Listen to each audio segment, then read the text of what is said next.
And we're here today coming from Palo Alto at Paly in the football stadium here for Paly Vikings versus the Sequoia Cherokees. This should be a really good battle. Two good teams all around. I mean, you already know that their defense is going to bring their A game, and both teams got a couple of offensive players that can just break tackles and go all the way.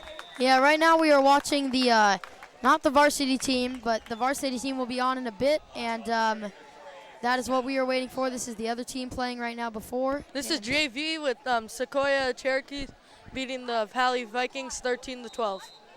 Yeah, so we're going to bring you into this game right now. It is with 1:35 and counting right now. Vikings 12, down by 13 as it looks like he's going deep. The QB throws it deep, and he can't make the catch. It was so close on the sideline around the 30-yard line, as you can see on the TV. Beautiful throw there. Just too much, not that great of a decision there. He was in traffic, couldn't hold on. Yeah, it was very hard to make that play. That was a great defensive coverage by the defensive back right there. 1:25 left. It looks like we're waiting on the offenses. Making a plan here. They got to do something good. They need to get 1 point. They need to get a point to tie right here. I'm assuming they go for a field goal if they get in this range. If they get down to the time, if they can get in range for a field goal, they could win the game at the very end. I say they run it. But they're going to throw here as he throws down the an amazing catch. Wow. What a catch there by number 10. Also, great play selection. If I'm Paly, I'd just be throwing sideline passes all day, short passes, because if you throw it deep, I mean, it's good to get in one play, but it's great if you could try to run down the clock and get that winning drive, and you don't want to have to be forced to throw it in traffic, and then that's where interceptions come. And you can't hear it, but everyone was gasping at the look of that catch. That was incredible. The team is clearly pumped up about that. Very, very happy. This is good enthusiasm for Paly right now. So, timeout here. So what do you think that Paly should do here? I honestly, I believe with 1:18 left, I think sideline. I wouldn't say. I think they gotta get in field goal kicking range. I'm not sure how good their kicker can kick the ball. But, yeah, we can just,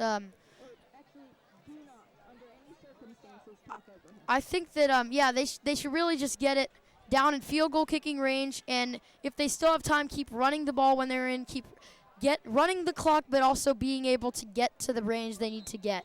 On Sequoia here, I'm not playing prevent, I'm going for the blitz. Yeah. And it looks like they are going to blitz. They have a halfback pitch down to the running back, number 45. He runs it all the way. Oh, that looks like it looks like the running back for Sequoia here is injured. Wow. Got an injury. It looks like, I don't know, we might have an injury. He got taken out very hard on the neck, it looked like, almost to me.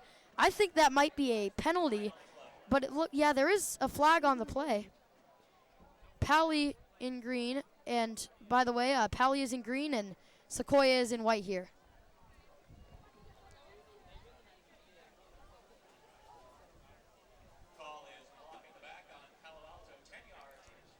So they are calling a knock in the back here, 10-yard for Sequoia, and they need to play for Sequoia right here. I don't know. What do you think, Justin? That's a big setback because they were at the 20, close to field goal range. Now I say you got to look for one of your wide receivers on the corner route. Probably try to get around the 25. So here's another pitch. Outside, he's still running it. Oh, he breaks free. He's going. He's in the 20. He's getting past number 5. He powers through. Fumble! It's picked up by number 7. And he has the ball recovered by Sequoia. Wow. That was just a great moment for Paly that just went straight downhill. Yeah, it looked like Palo Alto was going to finally be in that field goal range there, and then Sequoia, what a big play by Sequoia. That was a great defensive play there. I'm mind blown. All the fans here at the stadium for Paly are very shocked of what's happening, what just happened. I mean, it just looks like he ran just straight into that guy, tried to power for a couple yards and just got it stripped from him. And who knows if there wasn't that block in the black, if that would have been the same play call there. You're right. So, yeah, it looks like it is Sequoia ball here. Looks like they'll probably just chew the clock out here. Yeah, I'm going to assume that they're going to run the ball a lot, chew this clock out, and this might be the end of the game for the junior varsity. So let's see here. Fourth quarter, 44 seconds. Sequoia just needs to run it. It looks like they're going to kneel the ball for the end here. Yeah, they just need to kneel the ball. Clock's going to run out.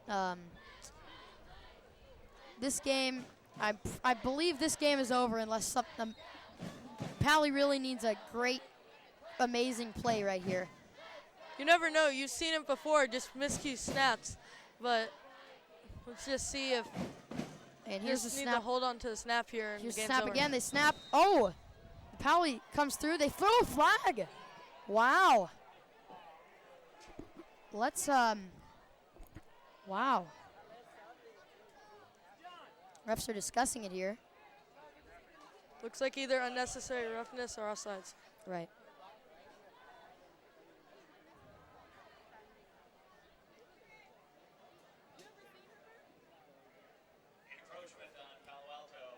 So they're going to call an encroachment, and it looks like just advancing for Sequoia.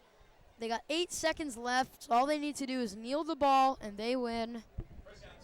They just need one good snap here, and it's over. This game is most likely over. I thought Paly had a chance, and that fumble was just I think that's the key play of the game right there. It is. That was the key play of the game. And the game is over. Final score, Sequoia wins it 13-12 against Paly. All around great game. That was a good game. I just think I'm really shocked as the varsity team's about to come up here. Sequoia celebrating, obviously. You know, defensive play of the game goes to their defensive player who snatched the ball there. And yeah, that was a key strip, and you see they're just getting the handshakes here. Sequoia celebrating, and Paly, of course, upset. Paly very shocked, and they thought they had this game, and it just turned around with one play. That's how football goes sometimes. It's that one penalty that can do it, and that block in the back was that big penalty. Yep. That was just key right there, that one setup. So here comes the junior varsity team onto the field here for Paly. They're waving the American flag, coming on.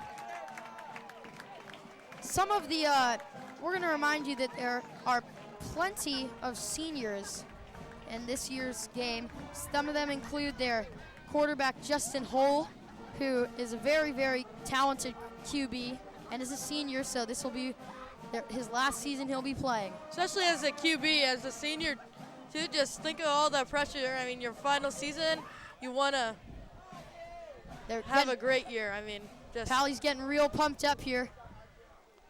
Here they go. They're getting pumped up. They are pumped, psyched for this game against Sequoia. As they should be. I mean, a lot of seniors on that team. Final season. Yeah, it's showing off there. Really enthusiastic here. They are going to try to get back at Sequoia for beating their junior varsity team with that play. And hopefully, we're going to show you some more seniors. So you see number 9, Taknishi, is holding the American flag. He is a great player at his position. But it looks like he's not in uniform, or? He is. It looks like he might not be playing this game. We'll see what happens there. As Paly's stretching out here, they're getting warmed up. That's very important when you don't want to get any cramps and injuries. Stretching's always good to do before games. Worst thing you can do on an NFL field is have a non-contact injury. I mean, yeah, it's bad. What do you think some of the keys to the game are today, Justin? I mean, you got to establish the run game quick, because you even saw in the junior varsity game, there's some big runs there that were big factors in the game, and a lot of senior running backs there for Paly. And I think also QBs do not throw it in traffic. Do not force it, especially early in the game. You can't. Yeah. I would not be throwing that ball into traffic unless you really, really trust some of your wide receivers, like one of the very trustworthy wide receivers, Riley Shobin, senior. He's a very, very good. I think he's a very, very good wide receiver in my opinion. Runs his routes perfectly. Right. It looks like Sequoia is gonna get out there and stretch too. They really need to do the same thing and just beat Paly. They need to play good defense like their varsity team did and really just try to get that special edge there. Yeah. Because what do you think about the quarterback, Justin Hull? Justin Hull, at senior, I mean, he came into this school in 2012 on the junior varsity team, and he's here now, number 5. Look out for him this game because he's going to make some spectacular throws. As long as he does not throw that ball into heavy traffic, I think he should do just fine with his good wide receivers, good running backs. His offensive line is a very good high school offensive line, and he's got a good defense to play. So we'll see what's going to happen here. Yeah, I think the seniors for Paly are going to make a big difference in this game. I mean, it's their final year, their first game at home here. Big crowd, all of them expecting big things here. And, they also have some other players, too. They have, just besides the seniors, they also have some very, very good other players. And you got to look out for them, too. So, seniors, I like how they mix the seniors with the other team, with the other players. So that's great. We got a picture of the cheerleaders here. They're doing a junior cheerleading program. I think that's great. And Sequoia, this is a big challenge. I mean, just think about having to play your first game on the road at night in a big crowd with Paly, with a lot of seniors trying to prove stuff. And there are going to be some people for Sequoia trying to prove themselves. And they can get this win here. They can establish themselves and go forward as a really good team. Yeah, I believe with you too, but you never know what's going to happen in high school football, as it looks like they're running some drills over on the Paly side and still stretching out Sequoia. We've got 5 minutes. It looks like the game is actually starting now. It looks like it's starting very, very shortly. Yeah, so this is going to be a very interesting game. Some more keys, I would say. Firstly, they need to make their field goals and punts really count here on both sides of the football. And how about those PATs in the junior varsity? The PAT / 2-point conversions were not committed right by Paly, and Sequoia got that PAT, and that's why Sequoia got won by 1 point. All it takes is one. You really take those extra points for granted, but really they're not as easy as they look. They're a kick from not a very far distance, but you got to get it up and over that goal, and that's what gave them the win. They won by 1. So I mean, if they hadn't made that, it would have been a whole different ball game, and it would have been most likely would have been in overtime, and junior varsity probably still would have been playing right now. Yeah. And I mean, it's high school, so you never know what's going to happen on a PAT. This isn't a guarantee on a PAT or a field goal or anything. Yeah, no guarantees. Let's just hope that Thomas Kervick can make all of his field goals and PATs for Sequoia. Just as long as he does that, I think Sequoia can really up their odds if he can make most of his kicks or all of his kicks. Talk about how important field position is. I mean, you do not want to be turning the ball over on offense. I mean, just setting it up there for the other team, you don't want to do that. And return, if you can just get that big return, especially in high school football, that's big. Yeah, and as we saw in the other junior varsity game, that one defensive play can just change everything. One play, even offense or defense. We saw over there that it was a defense that really proved what happened, the outcome of that game. Not as much offense, but that defensive play at the very end. was very, very important and key to that play. If any of those big plays happen, I mean, the team with the most big plays that happen, I'm saying they have they might be the winner of this game with the big plays, but the small little things also you got to pay attention to. And we saw in the Sequoia junior varsity game when someone doesn't make a tackle or something, like on that run, that was like a 20, 30-yard run because there were some broken tackles, but the defender picked up for the rest of the missed tackles and just big hit, big strip, big fumble. Yeah, and that's why you got to have your good running backs that can hold the ball in for this fumble, and they got to be able to break these tackles so they can gain more extra yardage. And Paly has some pretty good running backs, and so does Sequoia.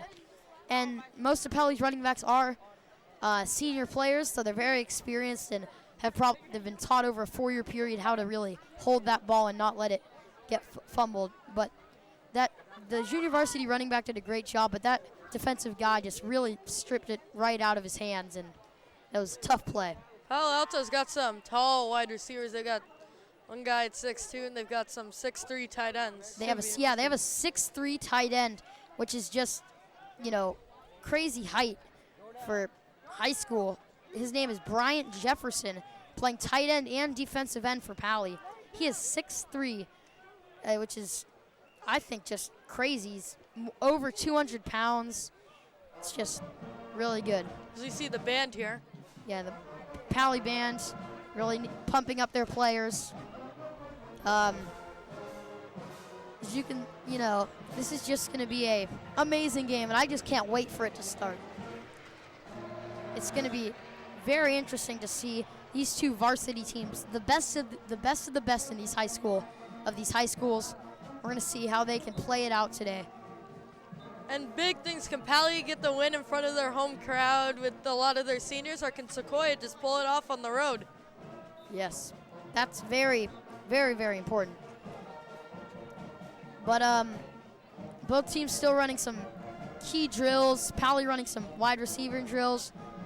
And it looks like Sequoia running some tackling drills and offensive and defensive line drills.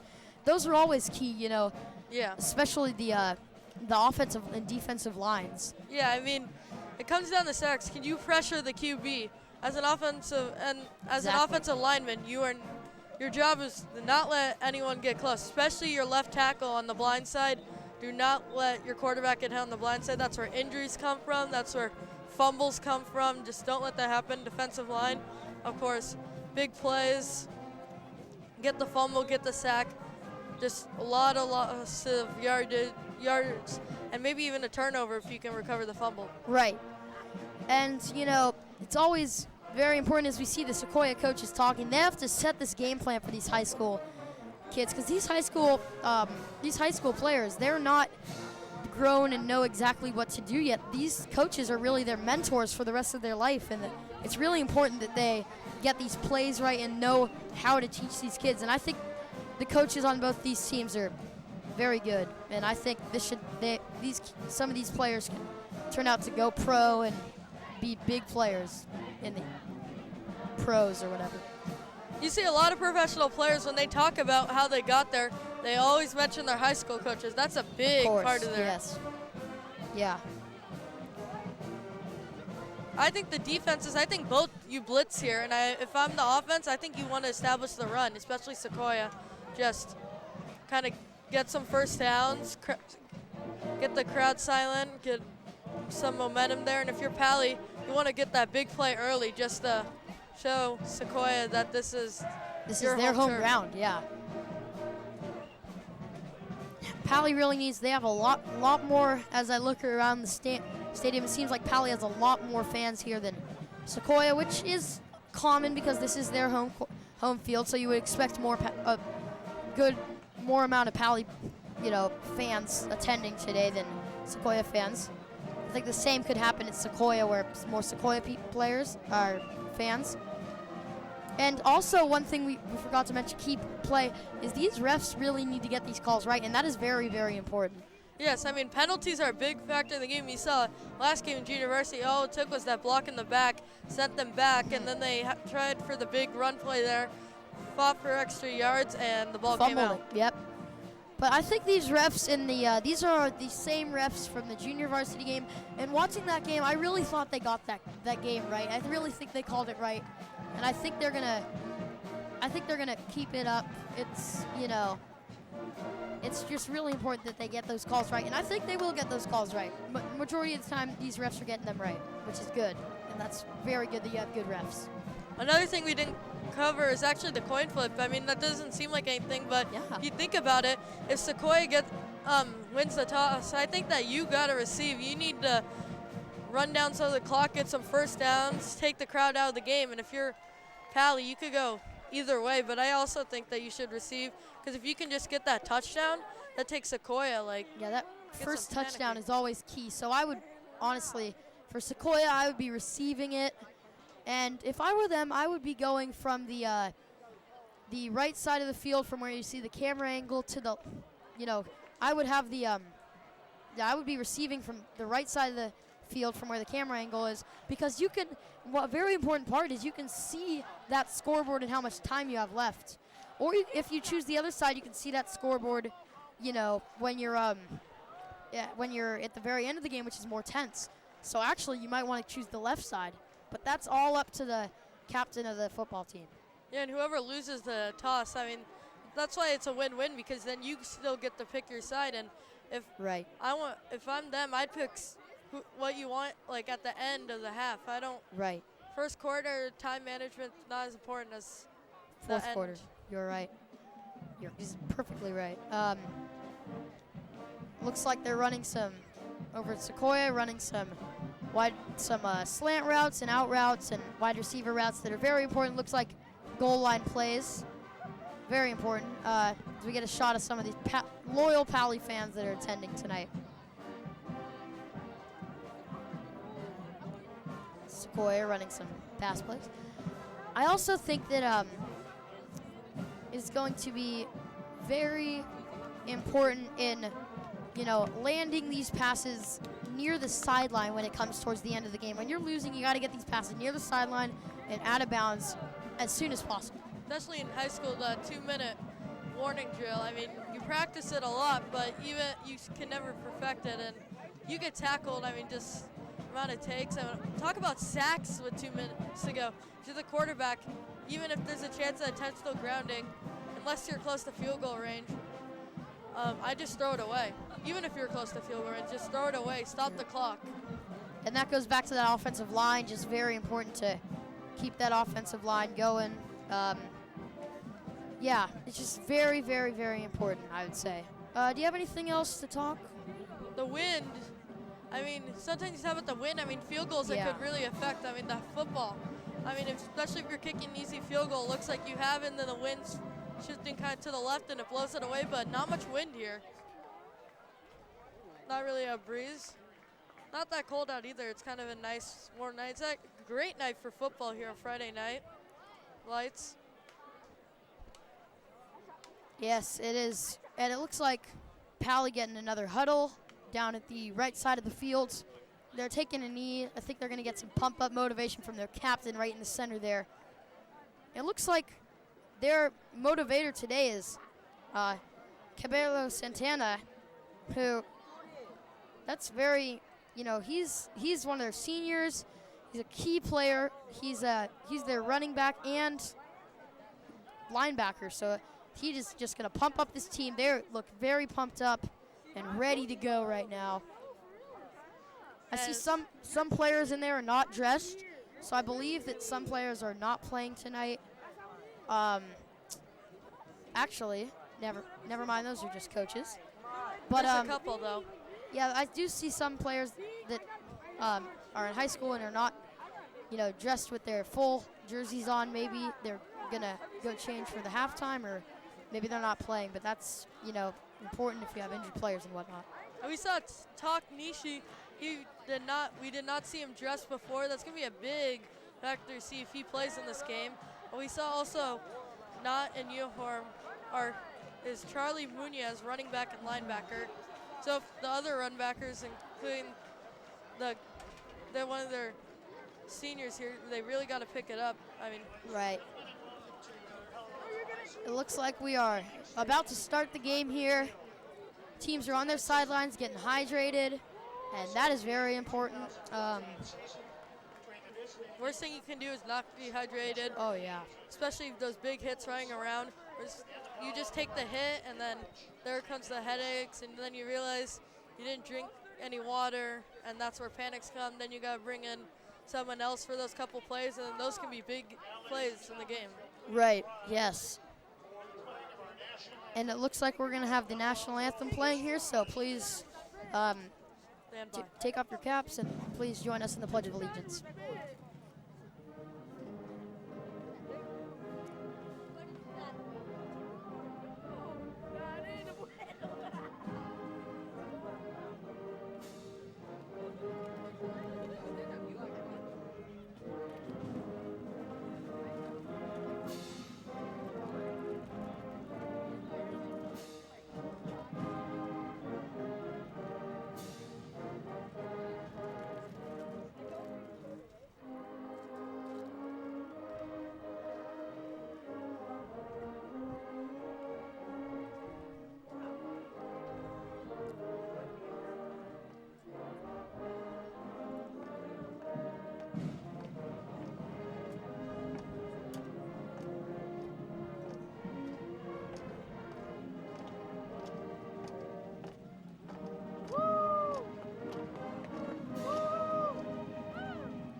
Very nicely done there by the Paly band.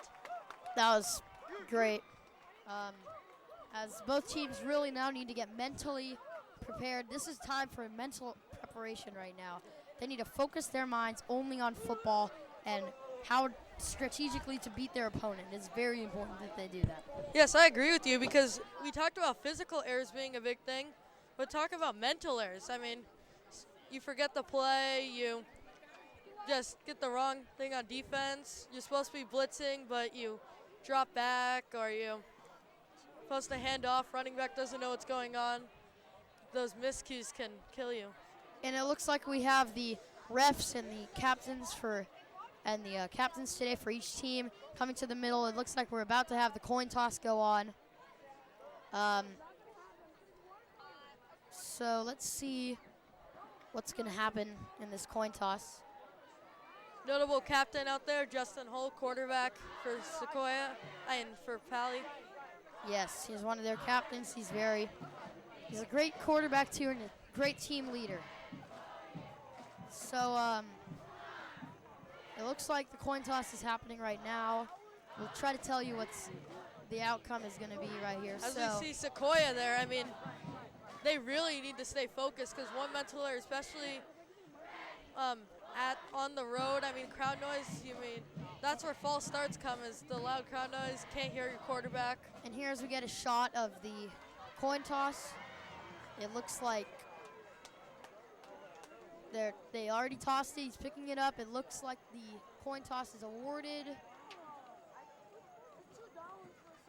The coin toss is, it's hard to tell who. It looks like the coin toss. Sequoia has won the toss. Sequoia to defer. Sequoia has won the toss. That means you're going to want the ball. And it looks like they have deferred. Ooh, I'm not sure about that. I mean, yes, you're really going to give Palo Alto the ball to start the game, but it's a very tough decision, but they obviously have some strategic reason. One reason the ref doesn't quite have to, I think that Sequoia, they really should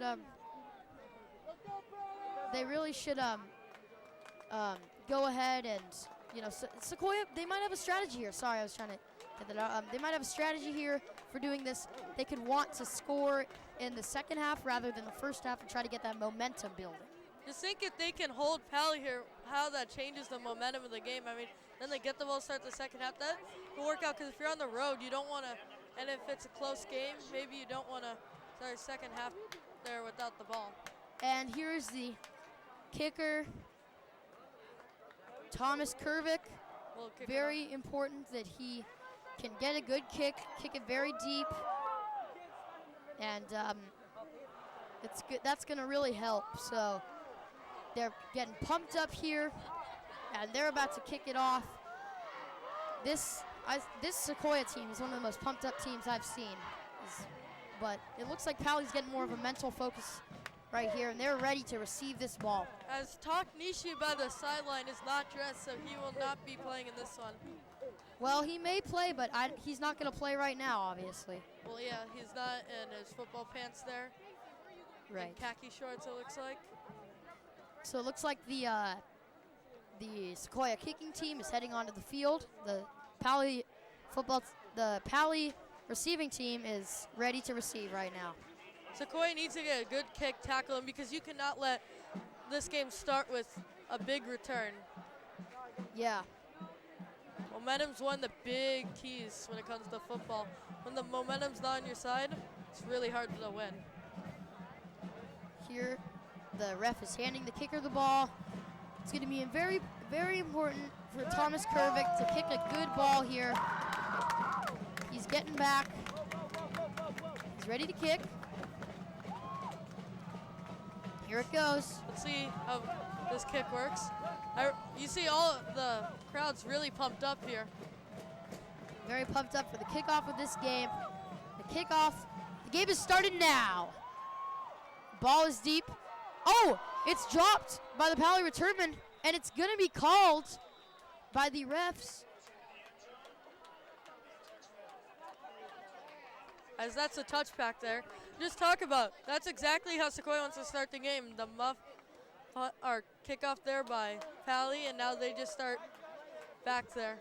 And I thought when I was watching that might have been even a safety, because if that hits off his hands, when the ref calls that down in the end zone, that is technically a safety. But I think he, the Paly returner must have called off for just to, get the ball at the 20. Well, he has to also be down there for a safety, but no one tackled in there. Justin Hull, he gets it.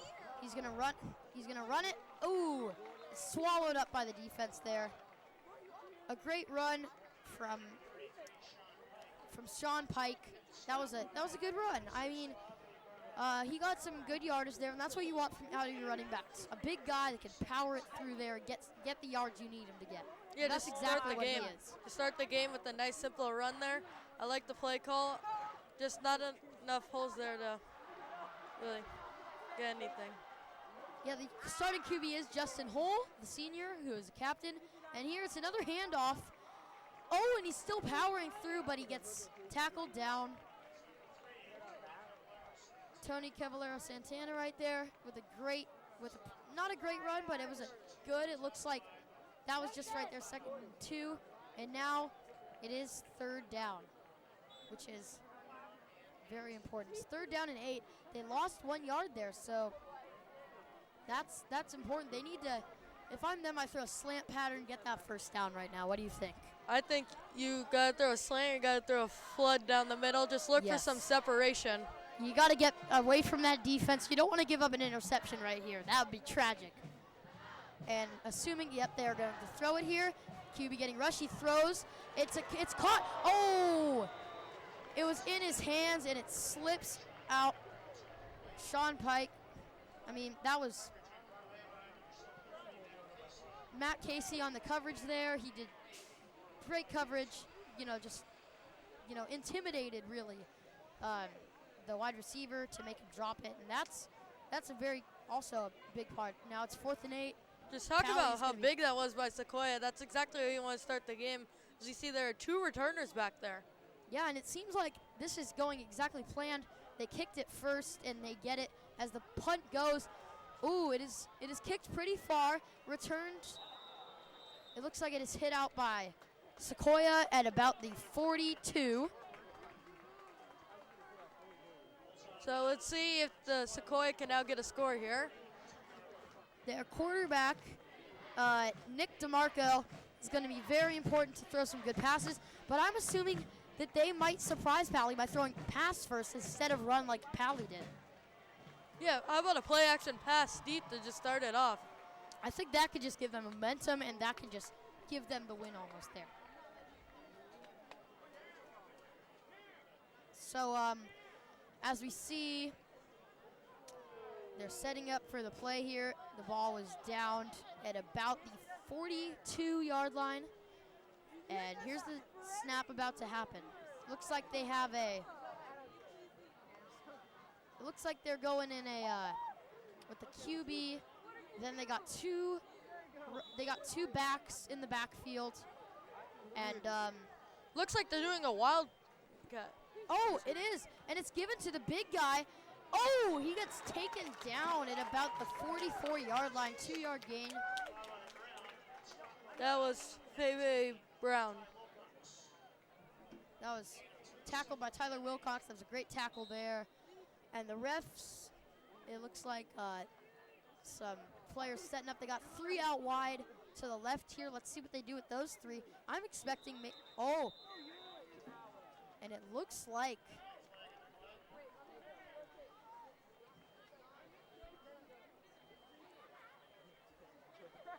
Here with the fellas.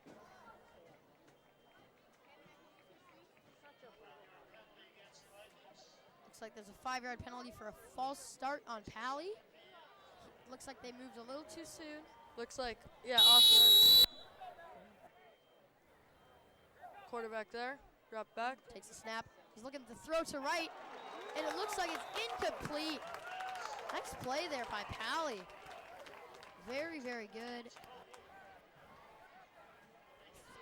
3rd and 3. Very important here for Paly to stop him if they want to keep, they want to get this ball back right now and make sure it's. I think here you go to Rennick Sloan here, your wide out. You see number 8. Yes, oh, it looks like they faked the pass. He's running, he's moving, he throws. Oh, it's dropped.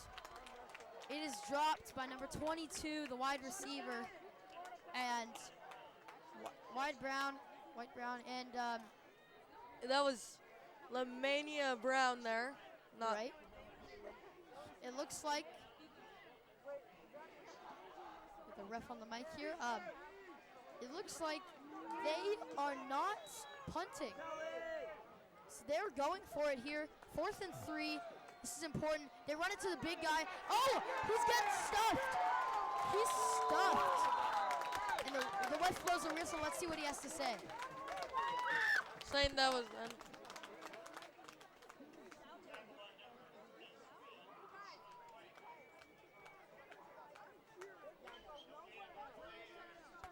No gain on the play. Turnover on downs, as you can hear the ref saying.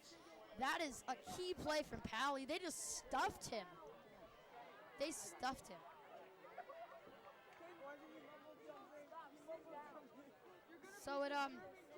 So let's see. Fave Brown was stopped there for no gain, and now Paly gets to take over. Right, Paly gonna try to do a different approach here. Their running game wasn't quite working for them. So let's see what they have to do here. Looks like a run here. They have an I formation. And he play action pass. He goes deep. Oh, he's open. He catches it. Touchdown, Paly. What a play. Wow. And that was Eli Givens there, senior. We got a replay here. He just goes deep, Justin Hope with a bullet pass. And there's the wow. What an amazing play. And the momentum is now on Paly's side. And now let's see. Very, very important. That was great. Very pumped up here is Paly. Very, very pumped up. So kick the PAT here. Lefty kicker. PAT.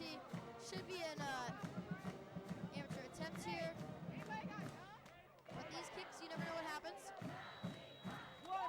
It's good. So 7-point lead for Paly here as they're going to kick off to Sequoia. See, Sequoia can just get a big return here and just that was a very long pass. I was like, that was 48 yards. I mean, in one play, too.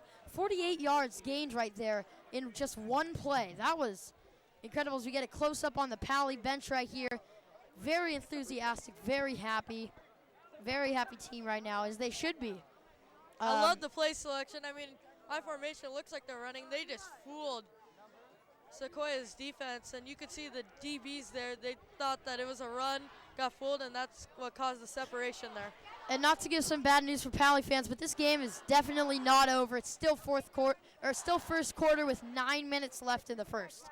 So we have a lot of time left, but this is definitely a very, big play for Paly as they kick off here.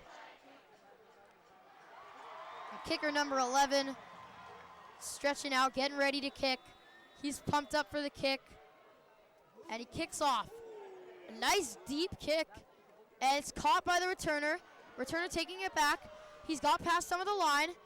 That's a good return to about the 27-yard line. Great return by number 27.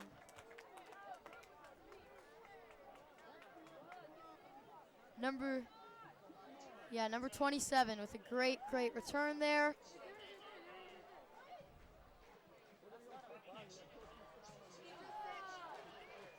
So as you can hear the refs, they got a personal foul on number 15.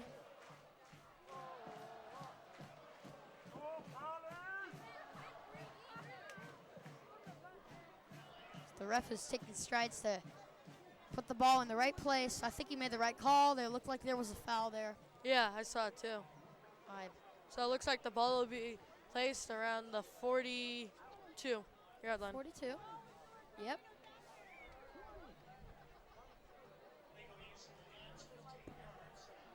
There was a call for illegal use of the hands there, so that's you need to keep your hands, using them properly and not trying to shove and whatnot. As they give it to the running back, he powers through.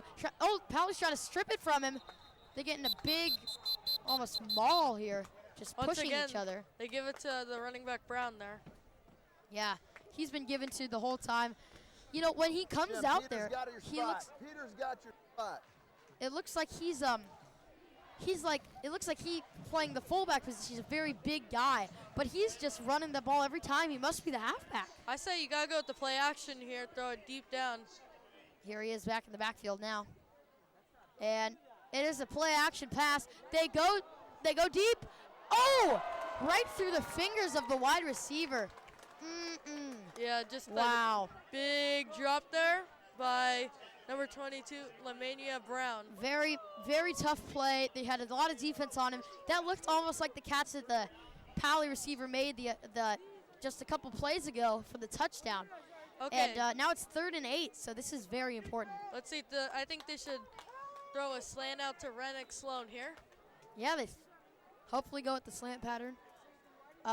As they blocking for the QB. They throw a screen pattern, and he's still running. He's going. He's broken the defense. He's still going. Oh, and he's taken down. That was a great run there. Taken down at about the 36-yard line. It looks like he's hopping off the field, so he might have a little injury in the ankle, legs, well, you see, something with the Sequoia's leg. giving him a lot of praise there.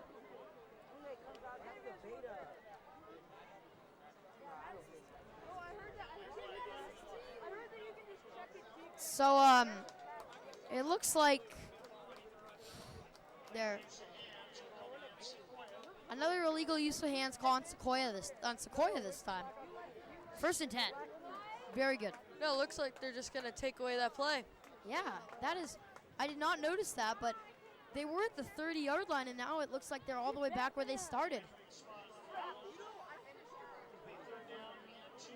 Oh, they're going to. So it's 3rd and 2. It's 3rd and 2, and that's an interesting call. I don't understand the yard is taken back, but obviously the refs made the right call there. They know what they're doing out there. Ooh. Yeah, you saw that. Looks like an offsides there. There's definitely an offsides play on the defensive player, as you could easily see on this camera. Encroachment. 5-yard penalty. Yardage result. And a 1st down. Right. And that is the call. Easy call there by the ref. Easy play. The guy just advanced to her. That's that snap count. Very important, Justin. Yeah. As it looks like the QB. Oh, he's about to get sacked. He's getting blindsided. Taken from behind. Taken down by number 50. Wow. That is. Tongo Lachu. He did great play right there by number 50, Tongo Lachu. And he's a senior there. I mean, that's the Another big play. Senior play. The seniors have been getting so many plays, and that's what's important. That's what's been really very important. 2nd and 11 here. They lost a yard. That's just a great sack there. Just nothing given up as the play goes. They're going to hand it off to number 26. He's running. He's powering through. Taken down. Swamped by the whole Paly defense. Alberto Vasquez. Pretty decent run there. Short gain, but it was worth it. Now let's see if they Troy go Henderson, deep. the third, made that stop there. It was a pretty good tackle, along with his teammates helping him out. But that's all about teamwork. I think you go deep. Here he goes running. Oh, he's stuffed. Woo! Wow, Justin, what do you think of that? He just got taken down right there. Yeah, I'm not sure about that play call, though. I mean, 3rd and 8, really, the run. But I guess Sequoia has some, like, tricks up their sleeves. Tricks up their sleeves. Plays there. I mean, I think that something is cooking here for Sequoia. There's something going on that we do not know. Paly defense is just stuffing them, and they're trying to stick to that run, but the run this drive has not been good, and it looks like they are going to punt it away here. So let's see. There's some big plays there by Tongo Latu. Yeah, he made those 2 stops. Oh, it's a fake. Is this a fake punt here? Oh, no, it is a real punt. Sorry. Out about the 10-yard line. Nice punt there. Very good punt.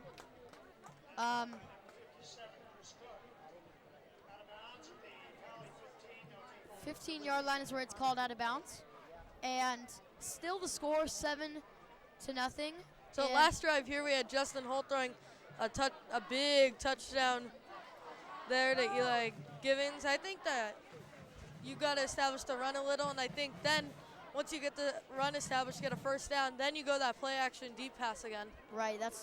You got to establish the run and then play action it out. That's the best strategy they have here. It'll totally fool As we have 6 minutes and 42 seconds left in this first quarter. A lot of game left. Looks like they're giving a pitch out.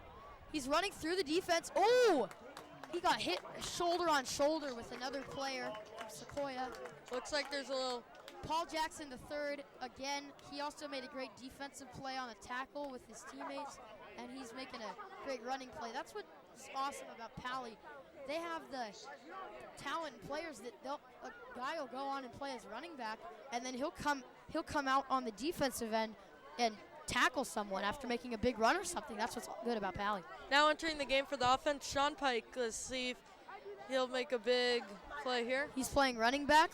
I'm assuming they're going to use him to block here as they run either a play action or just a simple pass play. And it looks like they are. Oh, they ran a fake reverse, it looks like, and the running back is taken down around the 30-yard line. And that's a big foul there. It's going to be 2nd down again here. So, but way back. So erase that nice run, and let's see. Now I think you go play action. I mean, there are a lot of penalties being called. High school, in high school, they haven't got them at almost the full maturity. They're very mature players, but they haven't got the full maturity of like pros where there's a lot of and that's what's exciting about these high school games. There's a lot of fouls, and sometimes and it just helps the game. I mean, it just makes the game a little more interesting. Yeah, I mean, that's why don't foul. Just never foul. So it's 2nd and 12, and the QB's getting rushed. He has to throw it away. Wow, that could have been a safety, Justin. Yeah. I mean, good thing there was a receiver in the area. That could have been intentional grounding and a safety. True. Great job by Justin Holt, knowing there was a receiver around that area and just getting away, throwing it away, because that's how Sequoia could get their momentum back, is the safety there. Yeah, that's a very veteran move by him as a senior. That's, just very, very important that he can know exactly what to do in that situation from, well, he also has been given 4 years of good training by these Paly coaches, and that really helps you too. Because that's what you were saying before, high school coaches, that's like that's just a big step in your career. Yeah. As he takes the snap here, Justin going back, getting rushed. Oh, it looks like he's giving the ball off to number 5, and he runs it. He goes out of bounds at about the 15. That's not going to get, they're going to have to punt this away. Great job of Justin Hull, just making sure not safety there, just running the ball out of bounds, avoiding big hit there too. We're not going to get the first down, don't just take the big hit like that. Right, and you want to be able to get in a range where your punter can have enough room to punt too, which is very important. Yeah, you don't want to punt out of the end zone. That's Right. always bad. He's close to the end zone there, but not quite. Not quite in the end zone, which is good for Paly. As he punts it off. It's a good punt. Looks like about 40-yard punt. Oh, he gets wrapped up. Oh, he really he really sidestepped that player right there, and that was a great, move. That was number 22 there, Lamania Brown. Short return, but that broken tackle, always good to get a couple extra yards. So they're in Paly territory here. Let's see. I think you run the first 2 times, get around like 3rd and 5, then play action, go deep to maybe Rennick Sloan or one of your other big wideouts. Right. Exactly, Justin. Exactly. And if we haven't announced, your commentators today are me, Luca Giulani, and Justin. Yep. So, as your big key, Rennick Sloan does not have a catch here. I think that he needs to get some catches here. Sequoia is going to want to win this game. And here's the snap. Snap. He runs it looks like, and just take it down. Oh, helmet's coming off. Let's see what the ref has to say here. You got to be tough if you want to play in this game. And these players are showing it.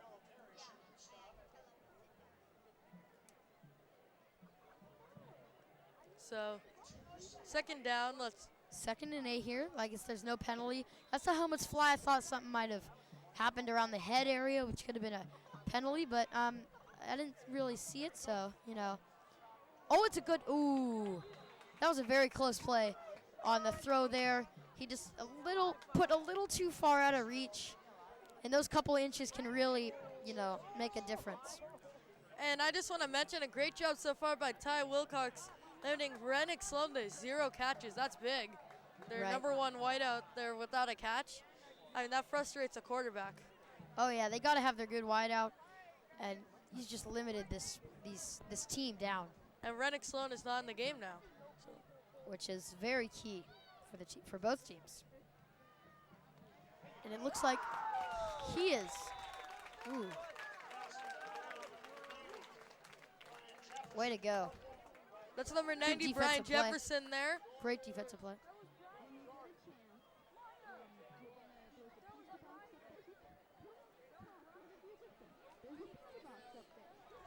So, big punt here.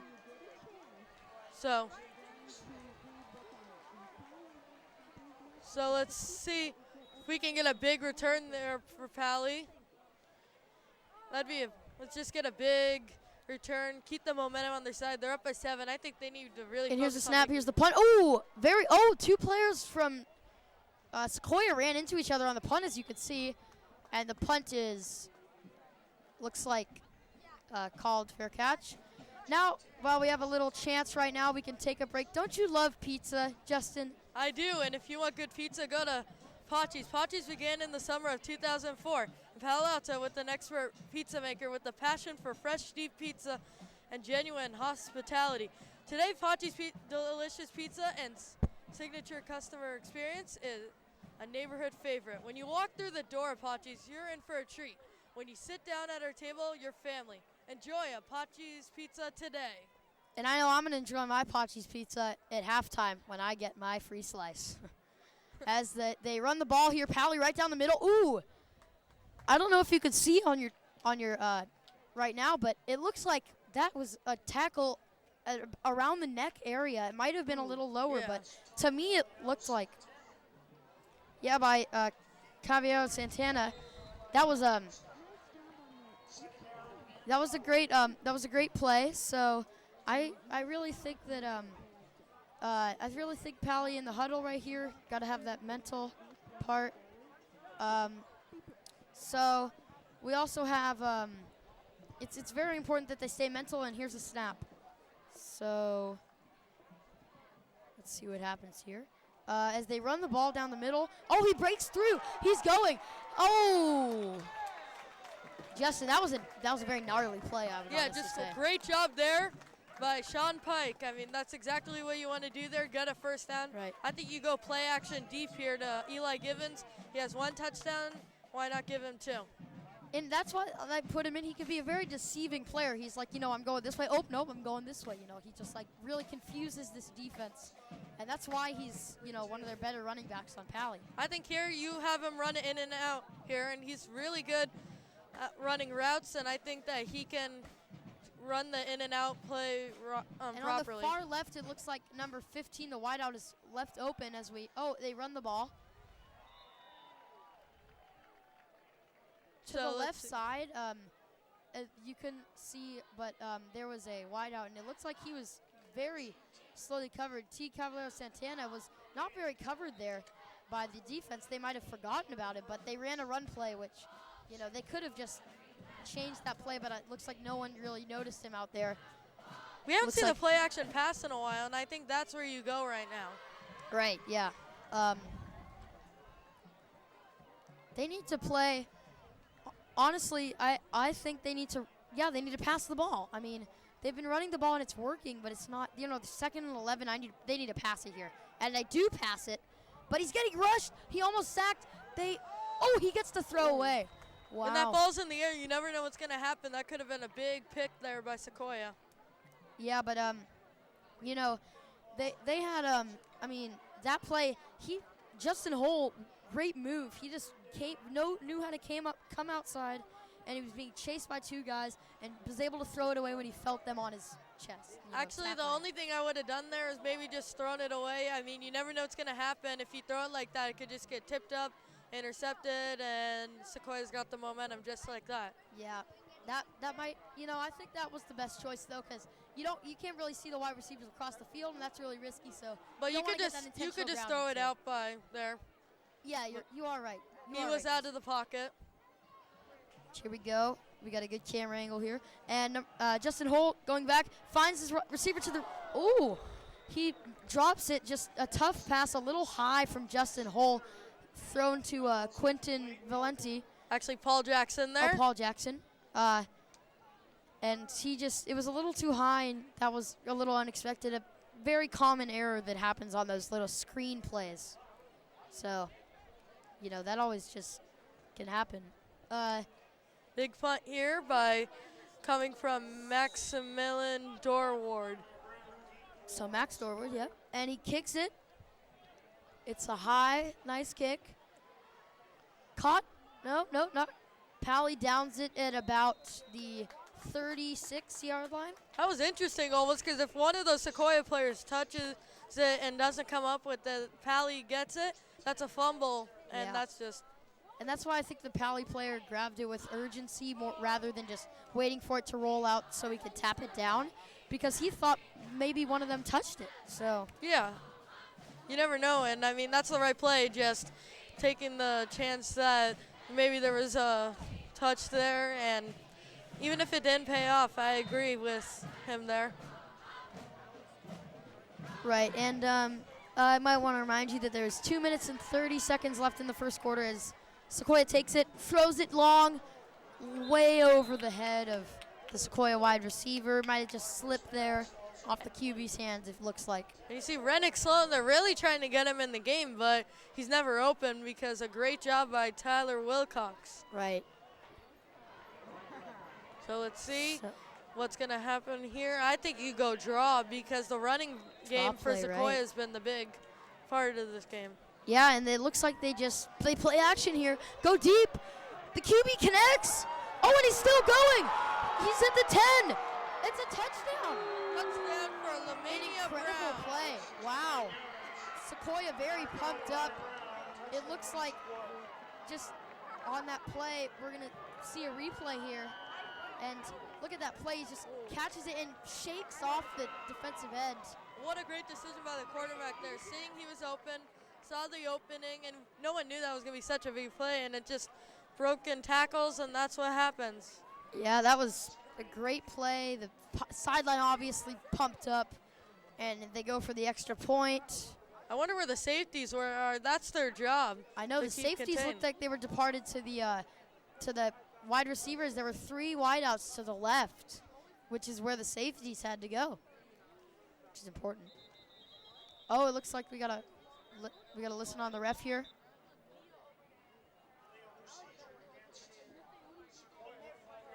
So let's see what the foul is. Snap infraction. Kicking team number 50.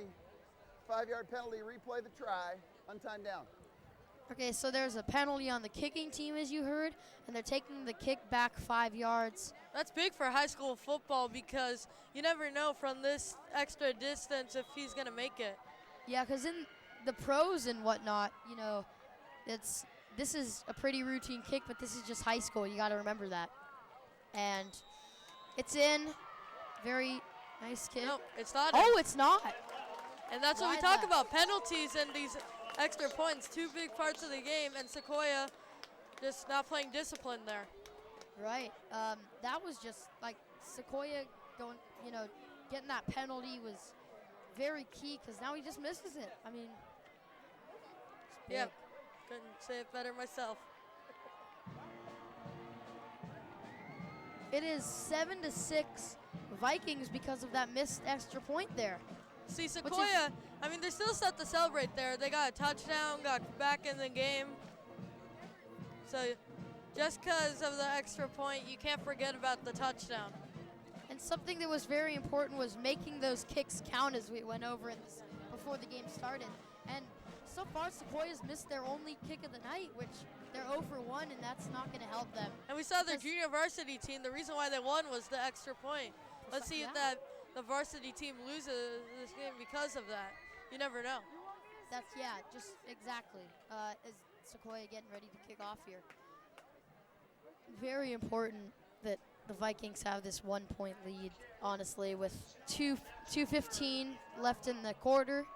This could be some momentum going into the Returner second. back there, Paul Jackson the third. He's going to be looking to get a big return here. And here it is. It's picked up by, oh no, it is out, so that's going to be down at the 40.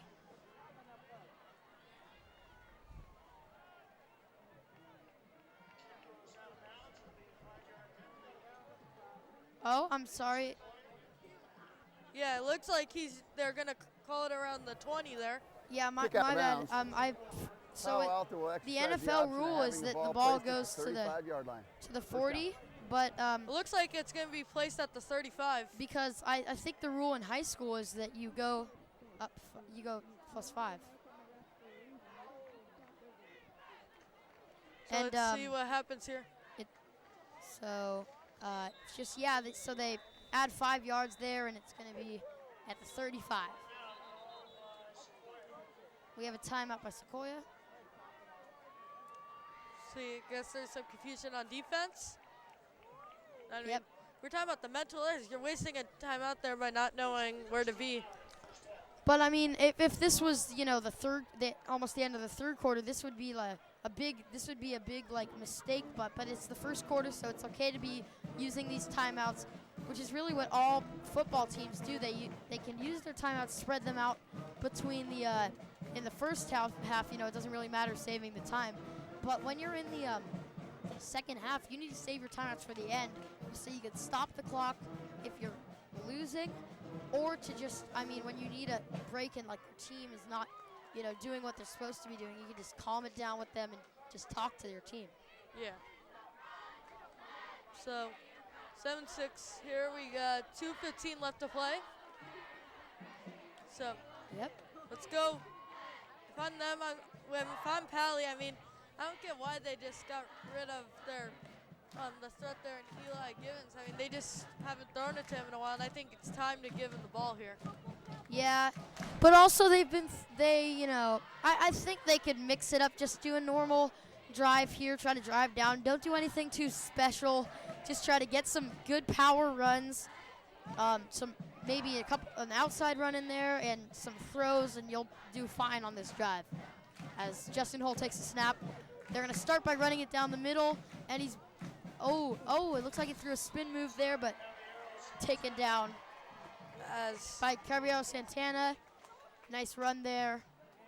And as we might not have mentioned, fatigue is also a great factor because some of these players are playing two positions, defense and offense, and don't get a lot of breaks. One guy I want to mention is Hango Latu because he's playing offensive line also, and that's kind of big because protecting your quarterback, and he's out there on linebacker, and he's already been making some huge plays. Exactly. That's just fatigue is going to set in, and that's why they have all these substitutions on the Paly bench as they hand it off here. He breaks through the tackle. He's still going, sidestepping everyone, and he's taken down head on. Now Paul Jackson the third. That was a nice run there. Very, very great run for the first down. And as he said, just pound the ball through the middle and have some outside runs there, get some first downs. I know that we said that don't do anything special, but I mean, I think Sequoia can sense this, that you're trying to grind the ball. Maybe at some point here, do a double reverse or even just a normal reverse over to like Eli Givens or one of their speedy wideouts. Right, and they could also always use the very tricky plays that are sometimes not used for the end of the game and just surprise their opponent. It's a nice run here. It faked our cameraman out. They thought the QB looked like he still had the ball. Nice drop play. Yeah, Alvaro Santana there once again. He's been having a big impact on this game. And what I mean by use some of those plays that are special for the end, use them now because you could use plays like the flea flicker, Statue of Liberty, and those are just use those plays. And there are 47 seconds and counting left. So since they've been running with Calabero Santo, I think actually a flea flicker to one of their speedy wideouts there would be a good idea. Right. And it looks like it's a play-action play. Nice throw. And they're going to call that second down. Obviously, it looks like he caught it. That was John Samos there with the catch. Looks like that's a catch. Let's see what the ref has to say, if he has to say anything. So it's a complete pass for 3 yards. 10 seconds left here in the first quarter. Let's see if they'll get a play They're here. still counting. They're either going to snap this real quick or they just don't really care about it. Let's Find see. them, just throw it for the touchdown. Snap. Throw it for the touchdown. Oh, it looks like they're just going to knee it, maybe. No, they're just letting it go. Let it go. End of the first. Great game so far. So 7 to 6 That's the end of the first quarter. Paly and Sequoia. 7 Paly, 6 Sequoia. So I think here, Sequoia, they've had some passes overshot here, but as we've been talking about, Rennick Sloan, got to get him in the game. Just throw a screen or something. Just get him involved, get his confidence up. So I think this is the time where we should really recap what happened in this first quarter. Yes, not a very high scoring first quarter, just 2 touchdowns scored and 1 extra point missed, which is important. So we had the big play action pass, Justin Tolt throwing it down to Eli Givens, and extra point was made, big there. Then we had Sequoia coming back, touchdown reception there for wideout number 22, Lamania Brown. Right. But the extra point missed mostly because of the penalty right before that, 5 yards. As you can still see there, number 9 on the Paly sideline, still in some shorts with a belt. Definitely not playing.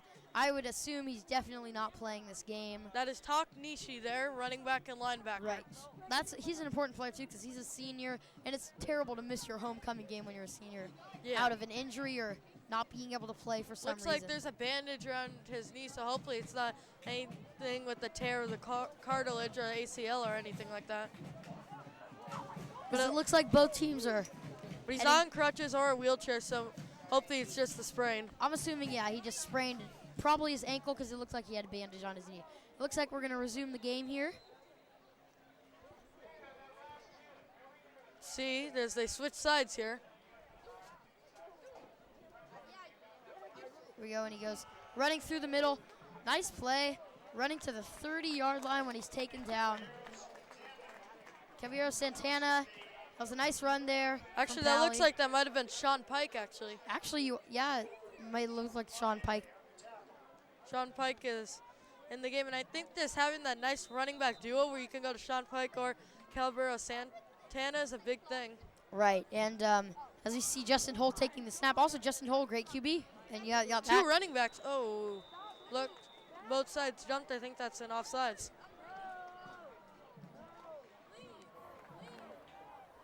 Part of the snap. Encroachment. 62 defense. 5-yard penalty. Still first down. That was a encroachment on number 62, as you heard from the ref. And, yeah, you just can't keep making – these are mistakes that you're going to need to cut down on. You can make this mistake once in a while, but you got to just wait on that snap count. And once you see that ball move, it's very important. That is number 62, Marcus Sattel. Big foul there, 1st and 5.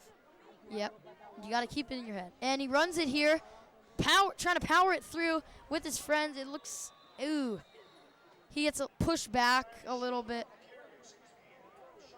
Sean Pike with the carry. And we've seen a lot of formations with both Calabro Sancho and Sean Pike, both just. And I like that duo. I like what Paly's trying to do here with that duo. They're really trying to take charge of this game right now in this drive. And two different running backs. You got Calabro Santana, who's a nice speed back there, and then you got Sean Pike, big. 2nd and 2. What I'm doing here is I'm running a play action slant, and I'm slanting it across the middle to your wide out on the right, number 81. And it looks like they are going to pick, but they're going to go to the out pattern, and it's an easy completion on the – oh, he's still running. He broke the tackle and took for the touchdown. What a big play by senior Riley Chauvin. Wow. If you know, just looking at that play as we have a replay here. Just look closely. He catches the out and he's going to get tackled, but he let go. The running back lets go, and he just gets by there. And what a great play to have that focus to take the hit and keep going. As it's going to be Maximilian Dorward kicking. As the kick is up, and it's good. Maximilian Dorward, he's had great kickoffs, and he's really getting his PATs in here. Right, which is very important. And, you know, if he misses that and then Sequoia scores and makes their kick, it's a tie game. But now if Sequoia scores and makes their kick, they're still up by 1. And makes their kick, they're still up by 1. If I score here, I'm going to go with the 2-point version. Right. Not much harm done if you don't get it. And very true. You never know about the PAT. Just having the chance to tie the game is really very important. And when you have that, you know, you got to try that the one to the on the very outside where you're just going straight and then you just cut to the back corner of the end zone. And how about key to the drive here is get Rennick Sloan involved in this game. I know. He's number 8 out there, Rennick Sloan. I mean, just not a factor, and that's all, as we were saying before, Ty Wilcox has just shut him down. What a great DB to have on your team. Yeah, I'm thinking that, you know, he's the X factor. If he can get going, this game could be flipped around totally. Yeah, and how about their big running backs / fullback in Fave Brown. Nice kick deep. You're gonna catch this in return. Here's the run. He's running down. He's at the 30. He's shifting There's a very head-on collision there and just knocks him out of bounds. The Paly player knocks him out of bounds. What a great return there. That's exactly what you want there from your returner. It looked like, you know, the Paly kickoff defensive player really looked like he went for a little more than just a tackle to get out of bounds. He was really going for him to try to knock him out of bounds, and that's something you need to look at. This is a rivalry, too. I mean, this homecoming game, you got to try to win this if you're Paly. See the motion taking the snap. He's number 24 taking it. He throws it deep. It's hit off the back of the Paly. Imagine if the Paly DB right there just turned around. Yeah, you intercept that play. That's an interception. So we've been talking a lot about Rennick Sloan not being involved, but a lot about Lemania Brown picking up the slack a little there with some big plays. Right. Yeah, exactly. Score is 6-14, and we have 10 minutes and 30 seconds left in this second quarter. And it looks like the ball was run and stuffed right around the 35-yard line, 36-yard line. So I think offensive line, I mean, they really have the defensive line for Paly is really swarming. And if you're the offensive line for Sequoia, you really need to pick it up here. Protect your quarterback, There was protect no your gain. running back. Sean Pike on the tackle there, for no gain. Sean Pike playing good defense. Here's the QB throwing it out to the left to the running back. He's taken on the screen. He's going past. Oh, taken down at the 50. Found by Brown with a great play there, the running back. Wow. 15 yards right there. I mean, having a big halfback who has speed and can catch screens, he that's could be crazy. great. He could be great, I think. Yeah, just make sure his high school coach is so important there. Right, as we've talked about. And he runs it to him again. Ooh, he's just stuffed right there at around the 49. Maybe a 1 yard, 2 yard gain there. Not much else. Yeah. I mean, it's always good to establish the run, but, I mean, we're in the second quarter. Your run game should be established, as we've seen, as Fave Brown actually coming out here. But I think it's time you need to start passing the ball. Yeah, you're right. Because we have some receivers open. The snap to the QB. He's going through. It looks like he's going to run. No, he throws it. And it's caught at the 31. It looks like he almost crossed the line of scrimmage there. But he did not. And he was very close to crossing the line of scrimmage. But he was smart right there, knowing where the line of scrimmage is. That was a great catch there by Elijah Frazier, first of the game. Right. So here's the snap again. They run it to the left, and he's stuffed, taken down at the 35. Probably a 1 yard gain. Maybe Let's 2. See. I just think Tonga Latu and Sean Pike, they can really play on both sides. Sean Pike, good running back, good defensive linebacker there, and Tonga Latu, great linebacker, great offensive lineman. And here's the snap taken to the QB, running right. He throws it down the middle, and it's, oh! Wow, that was an interesting play, but it's incomplete. And you see some frustration from Paly, knowing that they could have had that pick there. Oh yeah, it was tipped off the receiver on the white, and it seems like the time now is, we have 8:30 left, 8 minutes, 30 seconds left in the whole half. Then we're going to take a quick break. I'll be right back, but in 8 minutes, 30 seconds. So in that play, he just tipped it up, and it kept bouncing off each player, but no one could really get a handle on it. And here's the snap. Takes the ball.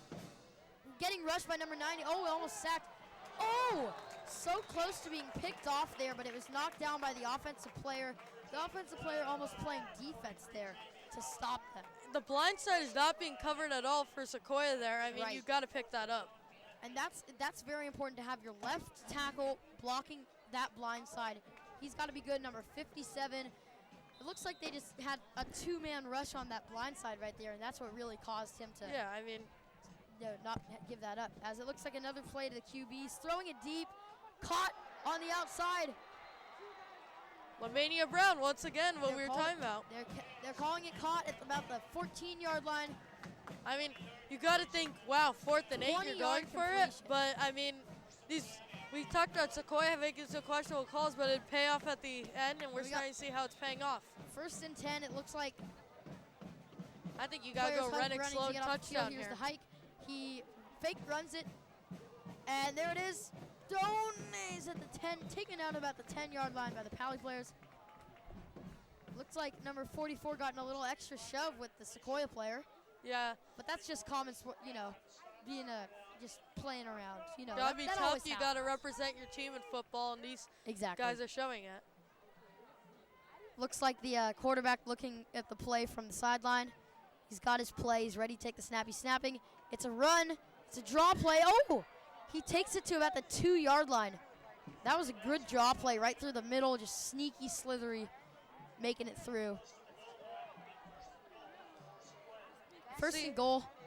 I think he just pounded in here. We do not see Fave Brown, which is kind of unusual, saying he can play kind of like a fullback and he can just grind up the middle. Yeah, he could shove it through. I'm surprised they're not subbing him in here, but maybe they have something else planned. Maybe there's an injury or something that we don't know, but Alberto Vasquez is the halfback. He was limping off the field as he gets stuffed, taken back to the 5. The running back you're talking about, he got taken off the field in the first quarter, but he came back. Maybe something to do with that. It looks like a Paly player injured on the field. Ooh. Grabbing his leg. Not good. See, yeah, just these injuries. Very. First game of the year, it just sucks to have. And, you know, they already have some injuries. Yes, already. they did. So I think that really Sequoia needs. They gotta they get the touchdown here. That's great for them. Paly stops him. That's great for Paly. It looks like 56 being taken off the field. That is Mikey Grandy. So let's hope for a quick recovery there. Yeah, you get fresh legs on the field now for him, which is sad that he got the injury, but you get fresh legs on the field, and that's always good. Fave Brown back in the game, halfback. I'm assuming a run here. Oh! Yeah, you could easily see on the outside a linebacker false start. Let's see what the refs say. Encroachment. Defense number 3. Half the distance to the goal. Still second down. Now, Fave Brown could just run it in here. I mean, that's a big foul. Big foul. 2nd and 2 because they were on the 4. They're taking it by half. And Fave Brown's just had a great game so far. Great I would running stack back. that offensive line and just power it, which is what they're going to do. Powering it through for, it looks like the touchdown. Yep, they get the touchdown. Now I think that you got to go for 2 here. Yes. Maybe even just give it back to Fave Brown. That guy is, I totally agree with you. He's a great running back. I think even spice it up with a throw maybe. Like stack everyone in, like tight ends and lineback and offensive linemen. But then, kind of throw it out, See, it looks like, they're going to go for the extra point. See if they give it. Yeah, they're just going to go for the extra point. They could fake it always, but they don't, and they kick it in. Nice kick there by kicker. By Thomas Kervick. Yep. He's a good kicker. He missed that first extra point, but that's because it was taken back because of his offensive line on the encroachment. In case you missed it, if you really want a good pizza, you got to go to Pachi's. As you know, if you heard before, Pachi's began in the summer of 2004 in Palo Alto with an expert pizza maker with a passion for fresh, deep dish pizza and genuine hospitality. Today, Pachi's delicious pizza and signature customer experience is a neighborhood favorite. When you walk through the door of Pachi's, you're in for a treat. When you sit down at your table, your family. Enjoy a Pachi's pizza today.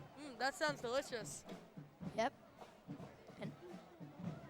And it looks like Paly getting ready for the reception, and they're getting ready to kick. There?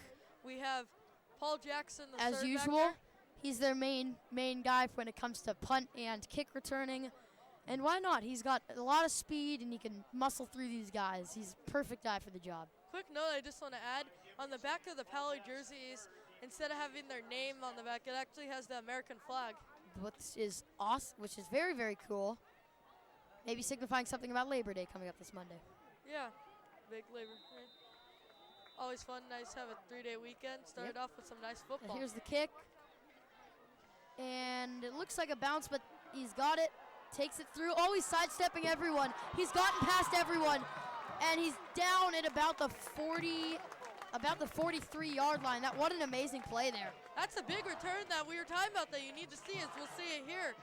I mean, there was nothing wrong with the kicker, anything really. Look at this replay. He just picks it up off the bounce, sidestepping everyone in that giant pile. Somehow gets taken out of bounds, but that was an amazing return. Yeah, just amazing play Like there. I said, that's exactly why you want that guy returning for you. Yeah. Let's see. I think that maybe we can get him in the game here to some screens. You've seen his speed now. Oh, now yeah. let's use it on the offensive side also. Of course. Or maybe run a wheel with him, see if he gets some separations. True. He could be Timeout. deceptive like that. Palo Alto. They're first. Palo So Alto's first gonna call timeout. a timeout here, and I mean, that's big.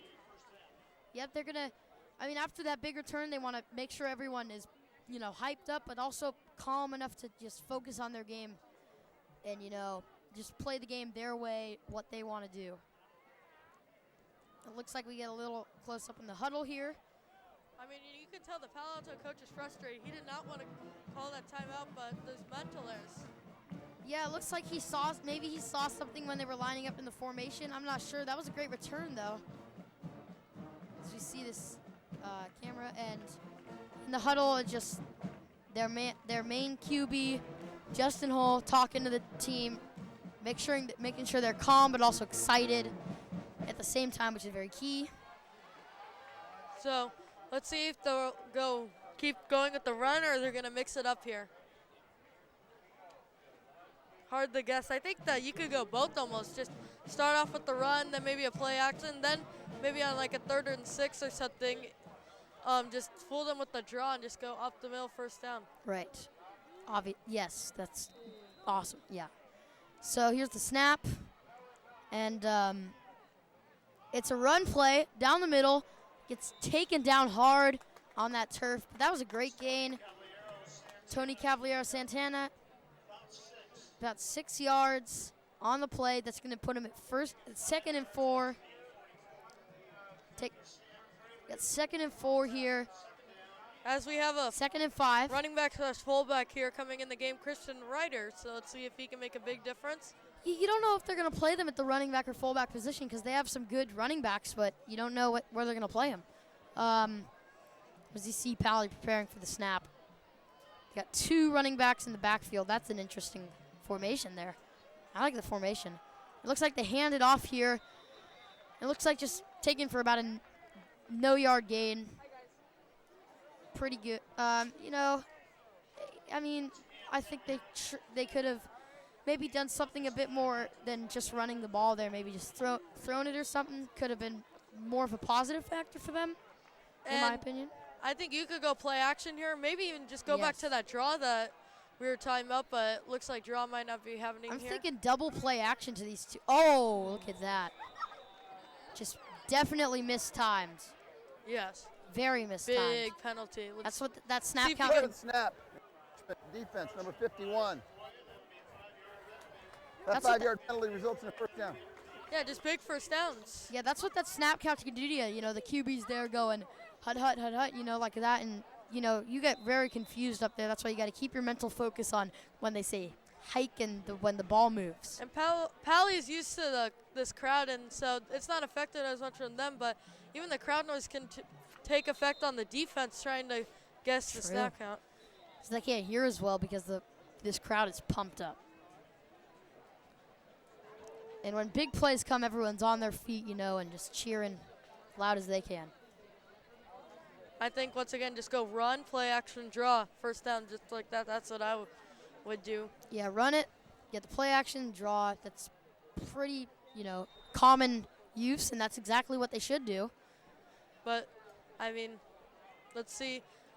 They could have something else. It looks like they just go for the pass on first down, finding it over the middle. That is Amel Wolfgram not able to hold on there. He's actually a senior there, tight end. So let's hope that he can make a big impact in this game. Right, he just got hit in the shoulder right when he was about to catch it and just spun him around. That's why he couldn't hold on to that ball. It seems like they're making some substitutions. Number 11 and number 5 coming. Justin Hull was actually on the sideline getting some plays from the coach, and they're ready with their play. And after that drop, I guess Amel Wolfgram is now back on the sideline. Yep, after that good play. Takes a snap, going back, getting very pressured. It's a screen play, that's why. And ooh, he gets taken down. He just split those. He went between his 2 offensive linemen, and there was just a defensive lineman waiting right there. We were talking about if Christian Ryder could make a big impact in this game. I mean, even though it was only a short gain there. 3-yard gain. Yes, it's just still better than incomplete or something. Just able to hold on, get a couple of yards there. Very good. Now they have a 3rd and 4 here. In this case, I'd probably give a draw play. They've thrown it twice. Looks like the QB calling for a timeout, and they will get one. Timeout, Palo Alto. Second timeout here. Yep, and with 4:33 left to play, already the second timeout called. That's big. Yeah, but this is this first half, so There's no need to panic with all these timeouts being called. That's just really, you need to save them when it gets to that second half. That's very important. Yeah, but I mean, still, if you want to get a touchdown at the end, then you're forced for sideline. You can't just throw deep down the field and get tackled. You have to rush there, and then that's going to take a lot of time off the clock. Maybe you don't even get another play after that. Yes, and then I think they're going to save this last timeout for one of those situations, or trying to just maybe use it for exactly what they've been using it for the other two. Maybe you also want to save a timeout for the end so you can try to ice the kicker. Exactly. Ice the kicker is very important because this kicker is 1 for 2, and, you know, they probably want it to be 1 for 3 next. If they can. I mean, it's high school and just the pressure of the crowd noise. And even Sequoia can do that to Paly. I mean, same thing, just gets them thinking too much. And when you think too much, that's when bad stuff can happen. As we have 4 minutes, 30 seconds. Vikings at 14 versus the Sequoia, which are at 13. Because of that one missed, you know, extra point, which we said could be a big factor. Here they are in that same formation. They're changing the formation to put the guy out on the wide, and now he's going deep for the throw again. He's throwing it over the middle, knocked down by Sequoia. That pass was intended for Brian Jefferson, tight end / defensive lineman. Right. Yeah, so now this is where if I'm Paly, I don't want a big return. So I'm aiming towards the sidelines, maybe around the 15. Yeah, that would be the, you know, what you would want to do.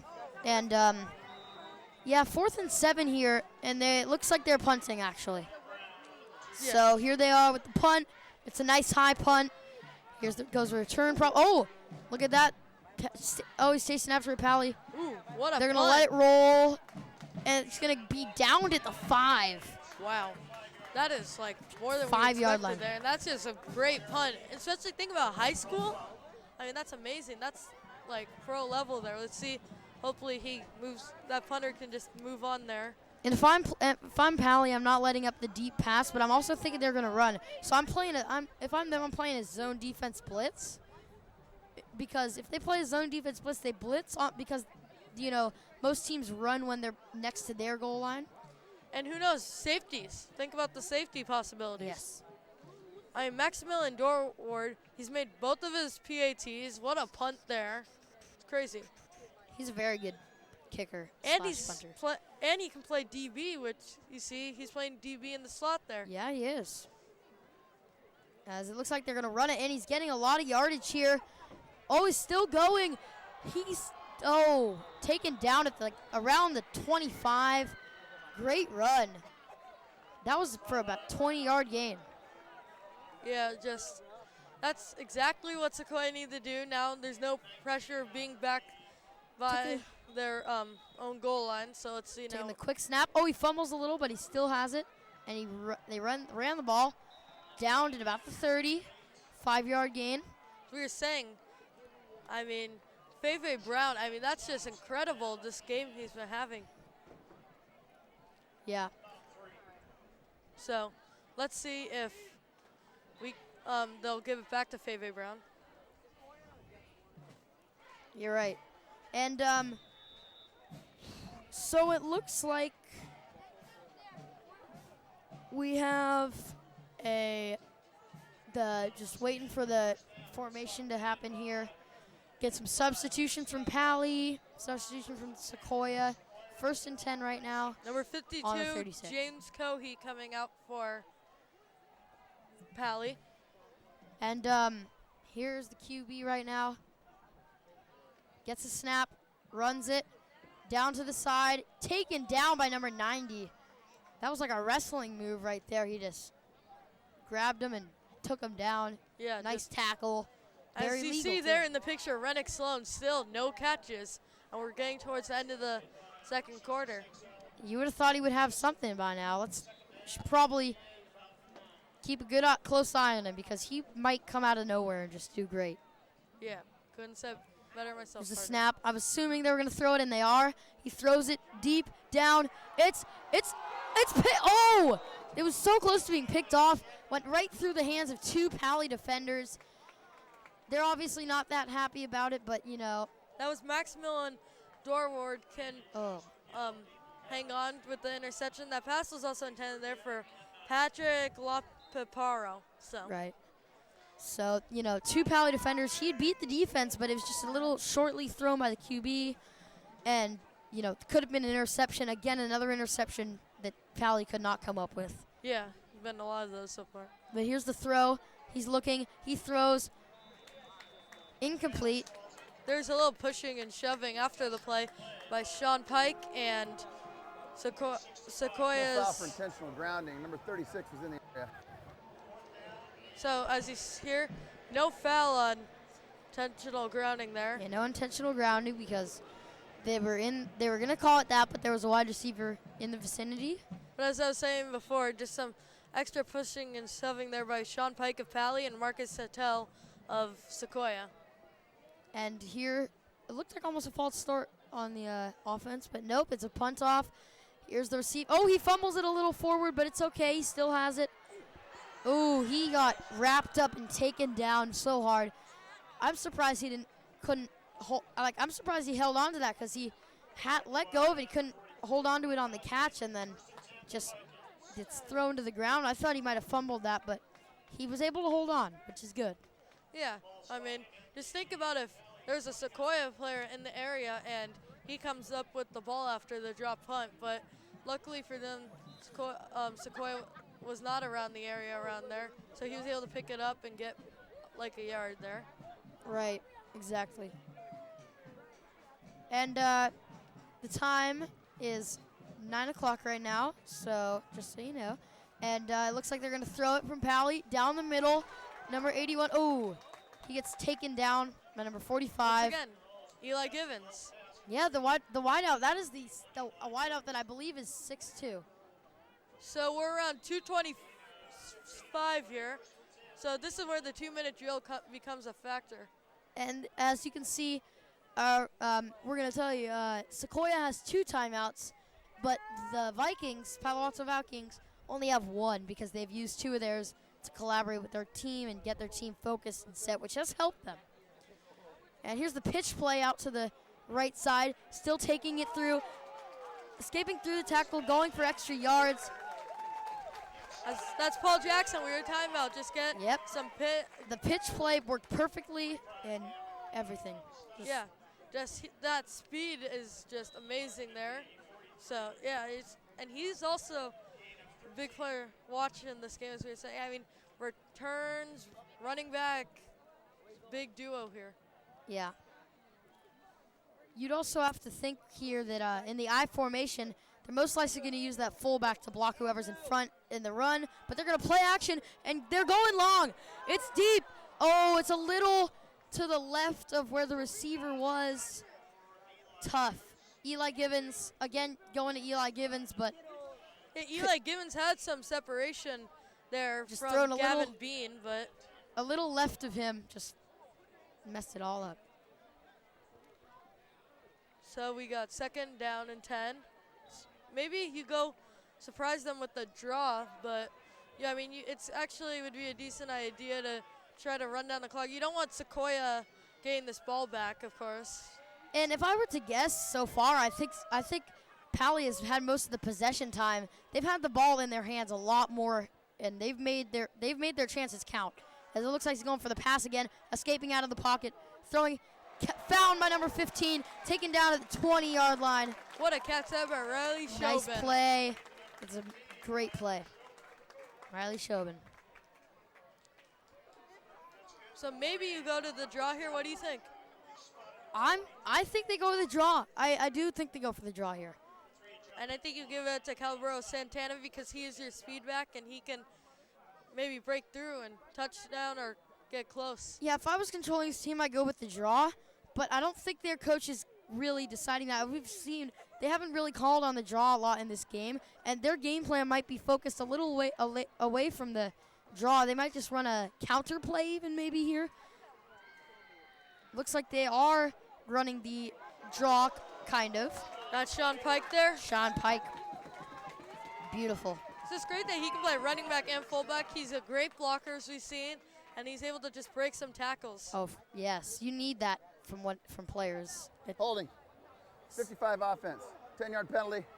Replay first down. So they're replaying the first down, which is holding. Just no one ever likes to see a holding call. Yeah, that's just bad. It's unnecessary from the offensive line, and I mean, it's hard to stop a person without holding, but I mean, you need to learn how to do it. Yeah, especially here in high school here. As you're saying, high school is the big step forward, and you got to learn how to do it as we have 1:06 left to play. Yeah, and here we're about to get the snap here. They're in the not the I formation. I'm not aware of this formation, but they're going to throw it, escaping from the pocket. He throws. Looks like that might be complete. Well, let's look what the refs say. They're going to call it a completion. Once again, Eli Givens. Big factor, Eli Givens. Again, at 12, we have 45 seconds left and counting, so Paly needs to maybe make use of their timeout in a couple seconds. They can't use too much time on. They need to use the hurry up, but they're going in the huddle here. I would be using that hurry up offense because they still have about 20 yards to gain. But they still do have their timeout and can just run out the clock and get that touchdown. 25 seconds left as they run it through, and I don't think they're really trying to go for that touchdown. They don't really. It's not getting that important to them.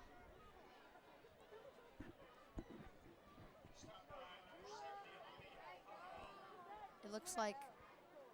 So timeout called by Paly. That's their last questionable play call there. But, I mean, the run's been the big factor. I think you go maybe to a fade route here. Fade would be, yeah.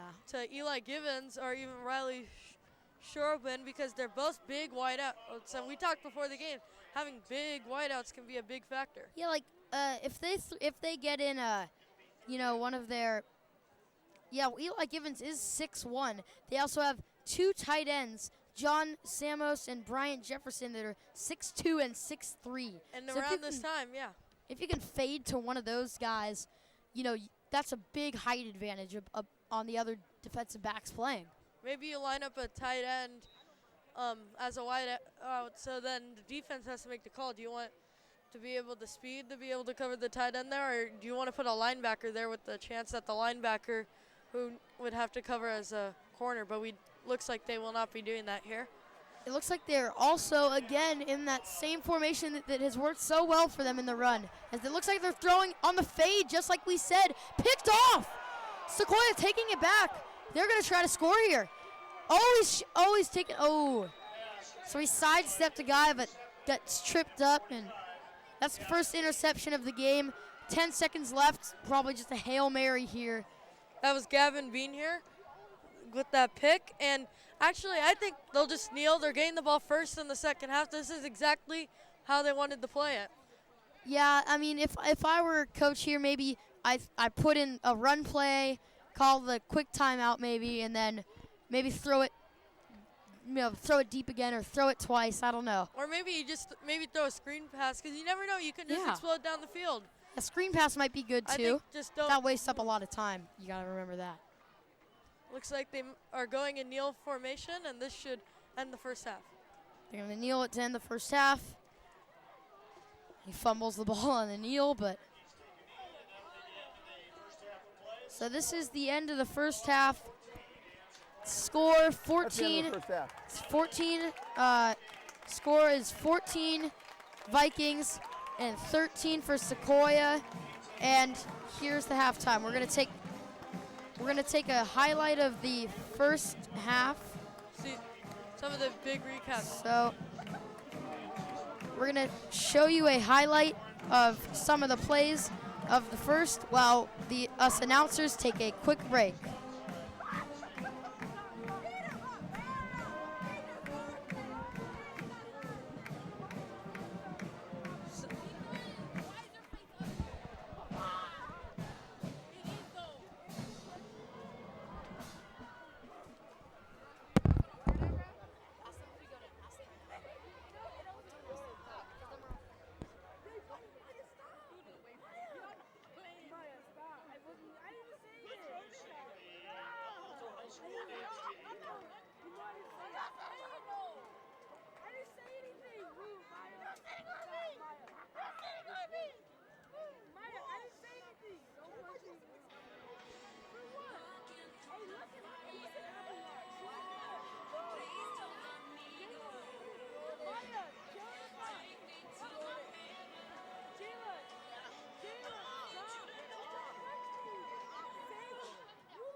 the big thing. I don't know if I can hear with the hoodie on. Someone talk to me.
And we're back at Paly, where we still have the Vikings versus Sequoia, which is been a great game so far. Score is 14-13.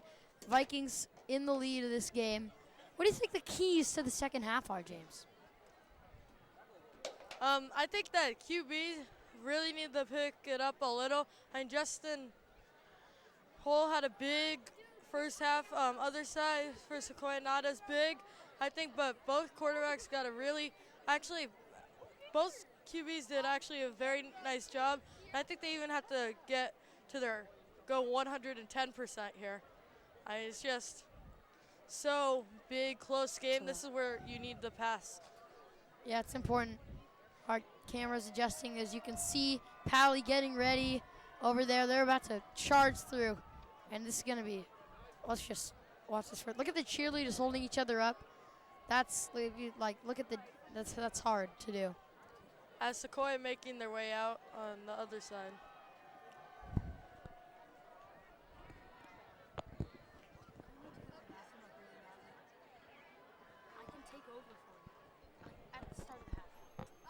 Okay, so as we see, we have the refs in the middle of field start calling for players to come out, it looks like. As we see the Paly cheerleaders here waiting for the Paly team to start charge through that sign right there. That's what it looks like. Actually, I like the idea. Just get the Paly players pumped up, ready for the second half. It's going to be a great one. Yeah, it's going to be awesome if they get to charge through this thing right now. Just rip it up. I think that just give a big boost. It would give me a boost. It's exciting. You wonder where the Paly players are. Well, I think they're just still in the locker room, getting ready, talking about what they need to do this half. Because Sequoia is already out there, so it's curious to see when they'll be making their way out. Yeah, it's a little peculiar, I would say, out of the ordinary, but it's not too much. They're probably just have some decisions to make. Oh, and yeah, here the Paly players come. I can see them walking through. They're not gonna. It looks like they're behind the sign, ready to go. as you can see. Let's see what happens. And rip through the side. That'll give you a pump up. That'll pump you up. So, Paly running to their bench and probably just run to the goalpost and back. But I think as we were talking, they were going over their game plan at halftime. Their game plan, honestly, just do what they're doing. Put defensive pressure on their ball and, do exactly what they're doing on offense, and they'll come away. If they keep it like the first, it's game. And for Sequoia, there's something that's been affecting them, and the QBs really just had the rush of stars, and that's the blind side not being covered. Yes. And that's where injuries and fumbles happen. Right, you really don't want your star QB to get injured by a blindside hit or something. Very important that you have a good player there. Paly doing some high knee stretches right now. Always good to stretch after halftime. And that's why they say the quarterback may be the highest paid player on the team in the pros, but second is left tackles. Yes, I think you're right. I would also think running backs get paid a pretty good amount. But, yeah, I just think that it's really important that the offensive line holds up. And this Paly team's blitzing almost every play, which is what puts so much pressure. So what they need to do is play those short passes. Yeah, just keep doing that. And we've had a big performance on Tonga Alatu. He's, as an offensive lineman, he's given Justin Hull a lot of time, and on the defense, he's always around the ball. Right. Which player do you think has made a big impact in the first half? I really think the number 18, the wide receiver, has really made a difference. Eli, I mean, he's so good. I mean, there is really no stopping him when he's, Eli Gavina, there's no stopping him when he's, being guarded. You can't guard him. He's virtually unguardable. And that really helps what Paly's trying to do with their offense right here. Just where they're running it and then passing it and running it, passing it. It really helps them.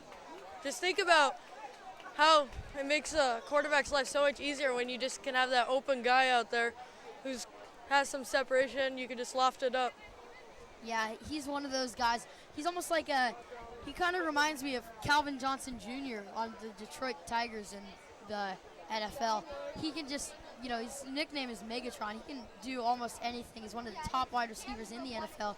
And that's what I think Eli is trying to become in this high school, maybe his college career.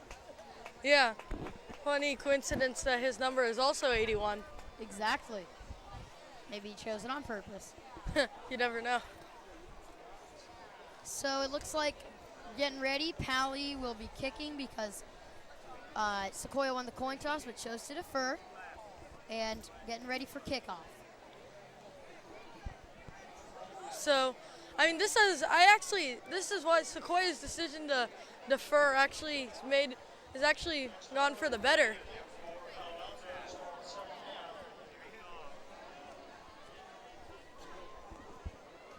And here's the kickoff about to happen. Paly's kicker getting ready for the kick, and it's up. Flag through the air. Great reception there as he takes it through, sidestepping everyone, taken down at around the 45 it looked like. Yeah, big return there. And now Sequoia's got good field position. Just got to go 55 yards here for the touchdown. Right.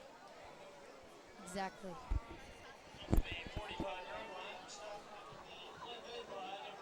So Matthew Lewis making the tackle there. Good play for him. Yeah, because if it wasn't for that tackle, he might have gone all the way there. Sequoia could take the lead, potentially, with this play right here. But if Paly scores again, they have the lead by 1. Always getting stuffed, and everyone joins in to tackle the big fella. They take him down. 3-yard loss there, Justin. Yeah. That's tragic. I still think that we were saying in the first half, still, Rennick Sloan went the whole first half without a catch. I still think you should at least get a screen pass or a slant pass or something and just get him going. Get that quick pass going because they're getting pressured with blitzes from linebackers like, also who the running back is, from Paly. Yeah. And there's the throw. Quick little play out, and can't make the catch. Aya Brown not able to make the catch there. Very close. So, yeah. A 3rd and 11 here. We got 11 minutes, 14 seconds left in this quarter. And here's the throw. Oh, it's almost intercepted by Paly again. Great coverage. A 3rd time that Paly could have had that interception. I think they have to get one by the end of this game, don't you think? Yeah, and I mean, it'd be big there, but I mean, if you think about it, now it's 4th down, they're going to have to punt, so Paly's going to be getting the ball anyway. Yeah, they will. So, let's see if we can get a good punt here or a good return. You never know. Paul Jackson, the 3rd, had a nice first half. He is amazing, and let's see what he can do here. I'm assuming they're going to punt it into the end zone. But no, they punt it very short. They're going to call it off. It's going to be probably going to down it around the 40. Nice. Good for Paly. Very short punt, about 20 yards only. Only kicked that about 20 yards. I don't know if that was on purpose or if he was rushed or if that was just a missed the ball kind of when he was trying to kick it. Another quick note, there was some unnecessary pushing and shoving there by Bryce Desbrissy on some shoving on Paul Jackson here. Yeah, you're going to see that a lot during the rest of the game. We already saw some of it the first half. Here is Justin Hull taking the snap. Ready? He runs it to number 3, and he's still taking it through the line, and he's tackled down. Little extra shoving after the play, as you see again. Looks like an injury. Tony Cavalier Santana taking that ball running. He might have injured someone's leg, might have fell on it funny. That's never good. A lot of leg injuries we've seen already this game. Yeah, it's not good. Once again, looks bad, but hopefully just pray for a safe recovery, Speedy. Right. You just hope that he can recover and be back in this game as people get hydrated right here. Trainer coming out to give him some water. Remember, you gotta stay hydrated. That's a big part. As you see, a couple players on Sequoia taking a knee, praying that their player is okay. Yeah. Seems like they're just checking out. It looks serious because he can't stand up. It looks like they would have taken him off the sideline by now. But just looks like he's really hurting, and that's never good. Yeah. You just be hoping that he can, get back in this game. It looks like it's a serious injury. I don't think he's coming back in this game. No. Maybe that's going to get him for a couple of weeks. Hopefully, though, he can get back in there soon. It's just injuries like this that sucks, and it's sad to think that this is a part of the game, but it is. Yeah. Injuries are a big part of this sport. As you can see, the score is 14-13 still. It will be 2nd and 4 when we return. Still out there with an injury. 3 members of the Sequoia team out there checking him out. Yeah, it looks really, really bad. It looks like he might even be unconscious. I don't know, because he's not really moving around. They might have to carry him off the field. They might have to get the stretcher or a cart or something. You see the loyal Paly fans in the screen here. Even they feel bad for the Sequoia, even a rival player even getting hurt. Okay, guys, I'm gonna continue and ready to So, and let's hope that he's okay. He still looks like he's making an attempt to get off the field here. number 44.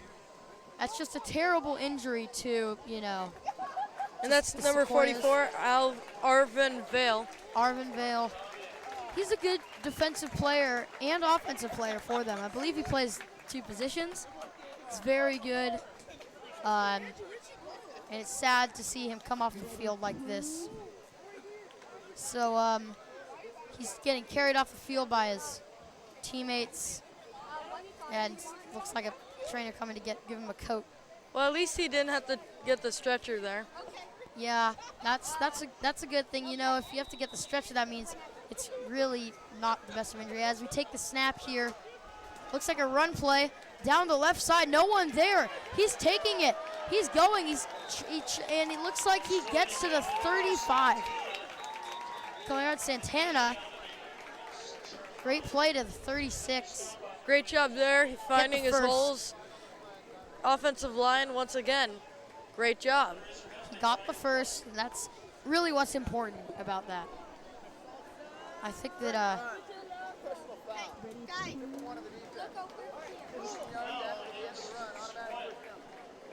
so it looks like there on the play there was a foul, but I am Luca Gerlani and this is Justin Dunbar, and we are your announcers for today's game. I hope you've liked what MC Media has put together, and it looks like the ball is being advanced to around the 21-yard line. So the score is still 13-14 at the 21. Still third quarter with 10 minutes, 32 seconds to go. Got a lot of game left. Looks like here's the snap. The running back taking it, same running back again, running through the middle and the side, and he gets to about the 6 or 7. Calvero Santana, he's running great. I would switch it up by putting in Sean, Sean right here. Yeah, just get Sean Pike, that big running back there that can just grind through the middle for the touchdown there. Get him into this game, get that formation they've been playing so well with the QB and then the 2 in the backfield lined up equally to each other. That's what they got to do here. Works so well.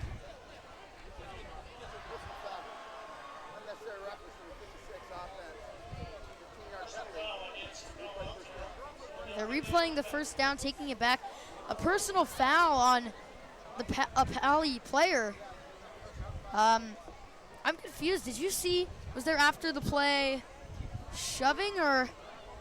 Yeah, just too much contact. And usually contact's fine, but too much and unnecessary, that's not what you need to see. Yeah. I think it just, but it's part of the game, and that's why we have referees to handle that call. As the snap comes, Justin Hull looking back, getting very pressured, sacked down. There's a flag. They threw a flag out. That's gonna be a high tackle. Yeah. Unnecessary roughness or high tackle. And let's see what the ref has to say.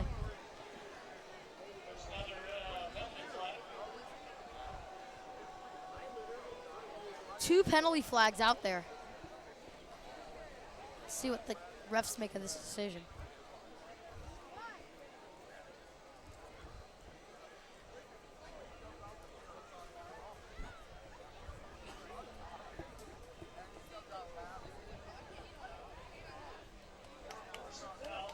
Face mask. It did look like he may have grabbed his face mask there. I think that's a good call. I think the debate there was about unnecessary roughness or a face mask and how they were going to judge that call and how many yards they were going to give. Yeah. So, we're bringing it to the 22 here. 1st and 10. So it's 1st and 11 here, as I said. Lining up in a nice formation. I like this formation with everyone kind of out left. It looks like they're probably going to use the draw play to the right side, I'm going to say. Or they're going to throw it. Throwing it out. Oh, it's dropped. Is that an interception? It is. And it's getting taken back.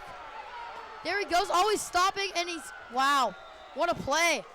Just couldn't catch at the tight end and just picked off. That's what happens. And that's the big momentum. And they are pumped up. Here's Sequoia taking over here. Justin Hull That was a good throw. Justin Hull's been throwing great all day. Just his receivers, you know, sometimes will make a little fumble, and that fumble on the catch just became an interception. Yeah. And that's what Sequoia's really done better than. They have 2 interceptions, and Paly has none, but Paly's had chances but can't come up with the interception.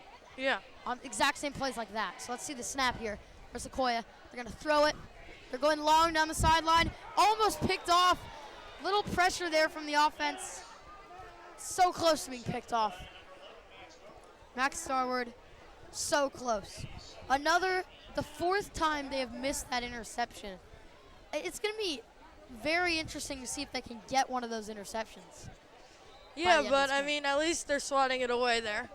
Not letting them catch it. Yeah, as long as there's no catch, that's fine. You want to try to get that extra edge with the interception. As here's the play. About to get sacked. Throw it a screen pass. Still going. He's going very far. Taken. It looks like there might have been a fumble. Oh, it's an extra fight. It looks like. Someone's injured. Paly player looks like. Lying down, number 50. That's never good. You have an injured Viking on the field. Number 50, who is, you know. Tonga Latu. Yeah, Tonga Latu. He's a very good player for their team, and it's sad to see him go down. Quick note, there's 9:26 left in the quarter. Right. So, looks like everyone taking a knee for this player. Another injury. I mean, it's sad, Justin. Yeah. While we have this break, let's give a quick note out to Pachi's Pizza, which began in the summer of 2004 with the expert pizza maker with a passion for fresh deep dish pizza and genuine hospitality. Pachi's Pizza is as delicious as it can get. So go to Pachi's and get your pizza. You'll love it. Also, I really enjoyed my Pachi's at halftime, which Yeah. we were able to eat. Nice deep dish pizza, always awesome. Give ourselves a little energy. You know, the players playing out there giving energy, but us announcers really need to stay hydrated too. Yeah. It's very important. As you see, these Vikings are massive players. As Tonga Latu is able to walk off. Still limping, looks like on his left foot. And he's got his trainer carrying some things that will help him. It's just another injured player. It's just all part of football. So we look for the snap. I'm assuming a run here is what I'm looking for. And they do run it off. He's immediately stuffed by the Paly. This is what Paly does so well. Their run defense is top notch, Justin. Yeah. I mean, they've just been bringing the pressure all day. And even when people get injured, the next guy just steps up and it's key. I know, that's what's so good about this Paly. Bench is great. The starters are great. The seniors really boost up their other players. And it's all just perfectly coming together as they throw a little play action up here. They throw it deep down the field, wide open. He makes the catch. It's a touchdown. Simple play, and now they take the lead 19-14. Sequoia. That just changes the whole game right there. Oh, Big he's play. limping there. I think he's got tackled there at the end. He didn't realize, but. And that is Lamania Brown once again. Big touchdown, but now he's hurt. Just pray that he's okay because he is a big player for Sequoia.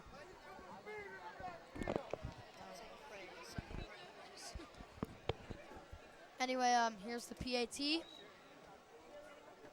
And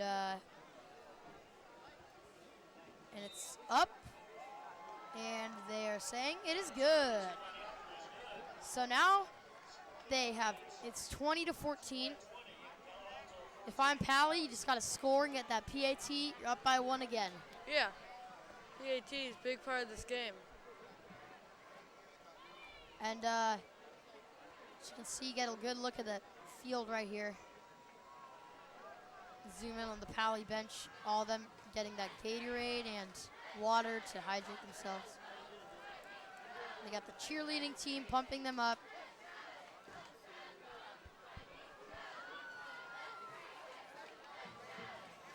So, what do you think Paly should do here? I personally think that they should do a couple runs and then get a screen or reverse or something big because they need that big play.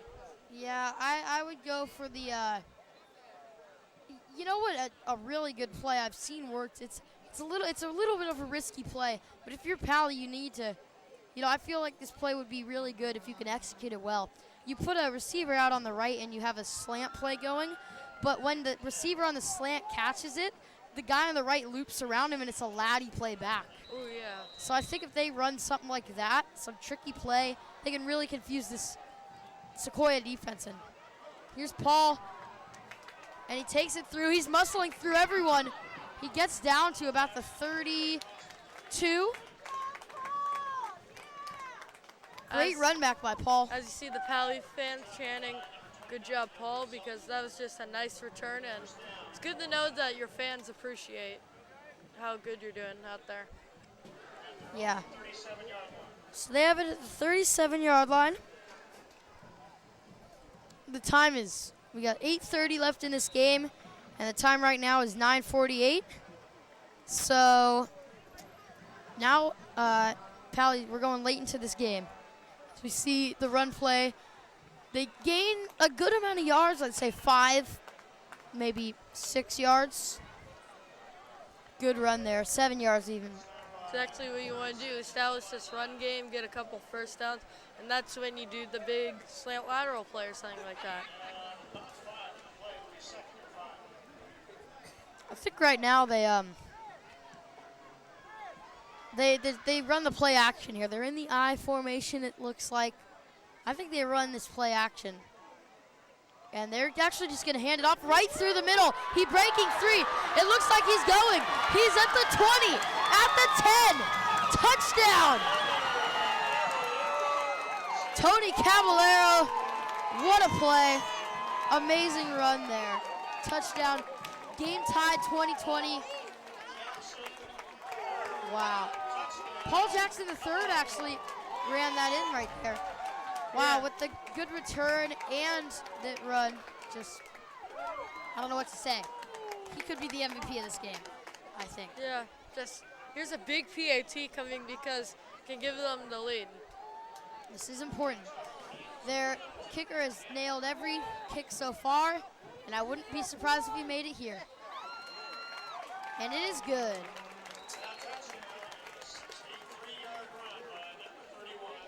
63-yard run. Wow, that is remarkable. As we were talking about that exploding speed, that's how you get it going. They gained 5 yards on the first play. In 2 plays, they gained 68 yards with a 61-yard run and then another 7-yard run. Sorry, 63-yard run and another 5-yard run.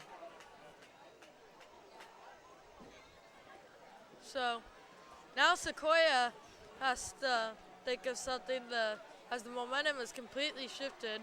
I think just stay true to your game here. It's worked so far. Here comes the kickoff here.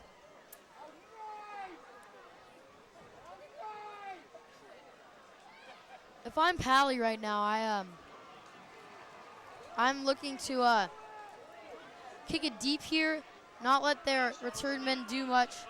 Kick it high, and as pretty much as high as you can get it, so your return team can get there in time. It's a nice high rolling kick, and the return team is there. Is going to try to tackle him. He's still going, and they tackle him at about the 34. Little extra shoving after the play, it almost looked like. That's all fine, part of the game. Yeah, there's been a lot of shoving between Sequoia and Paly. I don't know if it's just part of the game or do these two teams just really just not like each other? I'm going to guess that they're rivals, and since they're rivals, they really want to beat each other, and they want to try to get that, try to make the other team fear them. Yeah. And that's really what they're trying to do, intimidate the other team. The big intimidation factor, big part of anything. 3 receivers lined up to the right here for Sequoia. I wouldn't be surprised if they went deep. And they are going, but he's getting stuffed up. Fumble! The ball came out. I want to see who recovered it. The ball was down, it looked like. who came up with the ball is the question.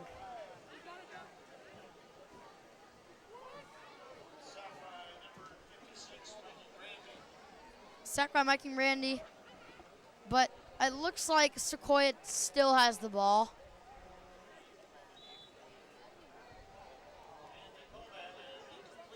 They're going to call it an incomplete pass. So that was apparently the quarterback was in the throwing motion when throwing, so it's an incomplete pass. As he's throwing, he gets almost sacked again. Throws it down, maybe intentional grounding, possibly. Looks like number 26 though was in the area, so I don't think they're gonna call it. Michael Brandon with the rush again. He's just running at that QB, breaking through the offensive line. They need to stop him. If you remember for the first half, he was actually one of the injured players, so it looks like he's made a nice recovery and is really starting to make a big impact on this game. As you can see, each team 3 timeouts. Time is 7:15 left in this quarter. And here's the blitz, or not really, but here's the QB running to the right, throws it, almost picked. It's picked off. Finally, Paly gets the interception they've been looking for. He gets shoulder bumped and taken down, but that was a great interception. Finally, Paly got that interception, Justin. Yeah, Ty Wilcox. We were talking about how he was stopping, we're just stopping all of the receivers that come his way. Now he gets the big pick. Yeah, I mean, finally, they took 5 chances at the trying to get picks, and none of them they could come up with a pick. And finally, it's awesome to see them get this interception finally. Yeah. And with this momentum building now, if they score a touchdown, it could be like it's going to be 20 with the PAT being made 28-20, and that is a big move. Looks like they're going to run it through here. He gets stopped at about the 21. Another good run by Paul Jackson, the third. Yes, he's doing good. I wouldn't be surprised if they put in Big Sean here. Yeah. Get some power going up in there.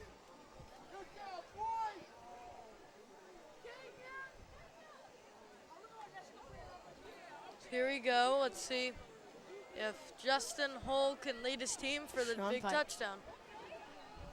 Yeah, I'm surprised they're not putting in Sean Pike here. They're sticking with Paul Jackson third. And he's running through the middle. He's making it to the 5. 4. Oh, it looks like maybe an injury, but no.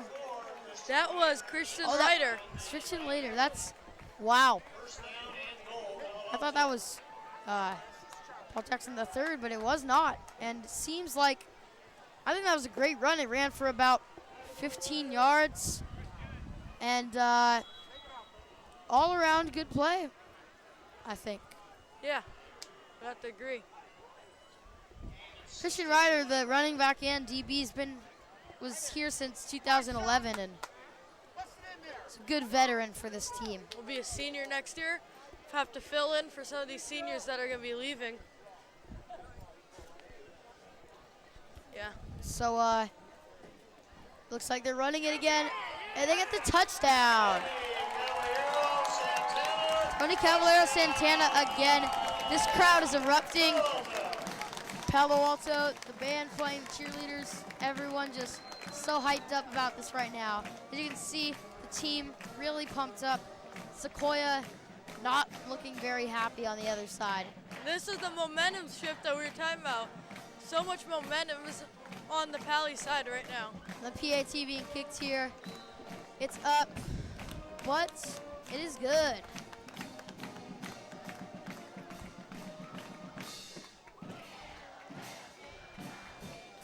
So now, not only does Sequoia have to score a touchdown, then they got to get that 2-point conversion. Right. That is the key point right here is for Paly to play some defense. But also Sequoia, if they score, I don't want to see them, shoot that PAT again. I want them to go for that 2-point conversion. Yeah, just because try to tie the game here because we're getting later to the game. Now we're in the second half, so. Yeah, with it just getting the extra 1 point, they're still down by 1. And, yeah, they could rely on a touchdown or something. But I'd rather have that game tied up so if no one scores, you're still able to be tied and go into overtime. But first they need to score a touchdown, and Yes. you know they've gone 2 straight drives without it. So with that, especially with that last big pick, they're really gonna be looking to improve here. Interesting fact to point out, there have been no field goal attempts or mates or attempts in this game. Obviously, people going for the touchdowns here don't really need these field goals. For high school, that's easy to see why. Nice kick there down to the, oh, it's fumbled up. Ref saying something, he's getting taken, take him down. He's taken down at the 18-yard line. Great takedown, little fumble in the air there by the receiver. Yeah, we've seen a lot of muffs from Sequoia. That's something that they're going to try to improve here. They need to improve that in practices too. They need to work on that. Yeah. And maybe even change their return rate. Yeah. You never know.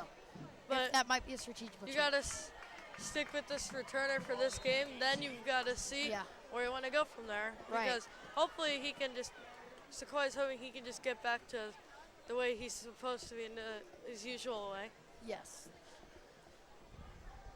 And here's the play. He's throwing it deep.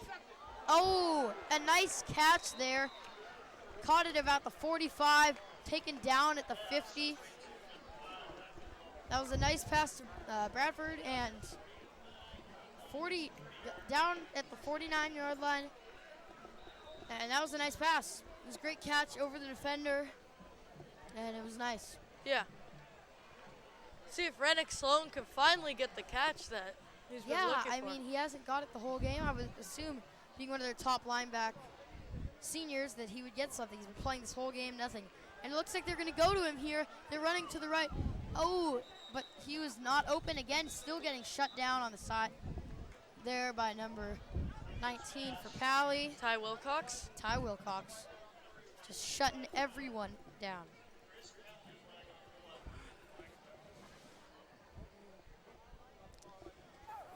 Yeah, it looks Hold it. like. Offense number 36, 10-yard penalty, first down. So they're going to replay this first down because of the holding call. 10-yard penalty on the offense. So they're going to give it. It's probably going to be first. Yeah, it's first down. Take it back 10 yards. So probably first and 10. I'd assume because.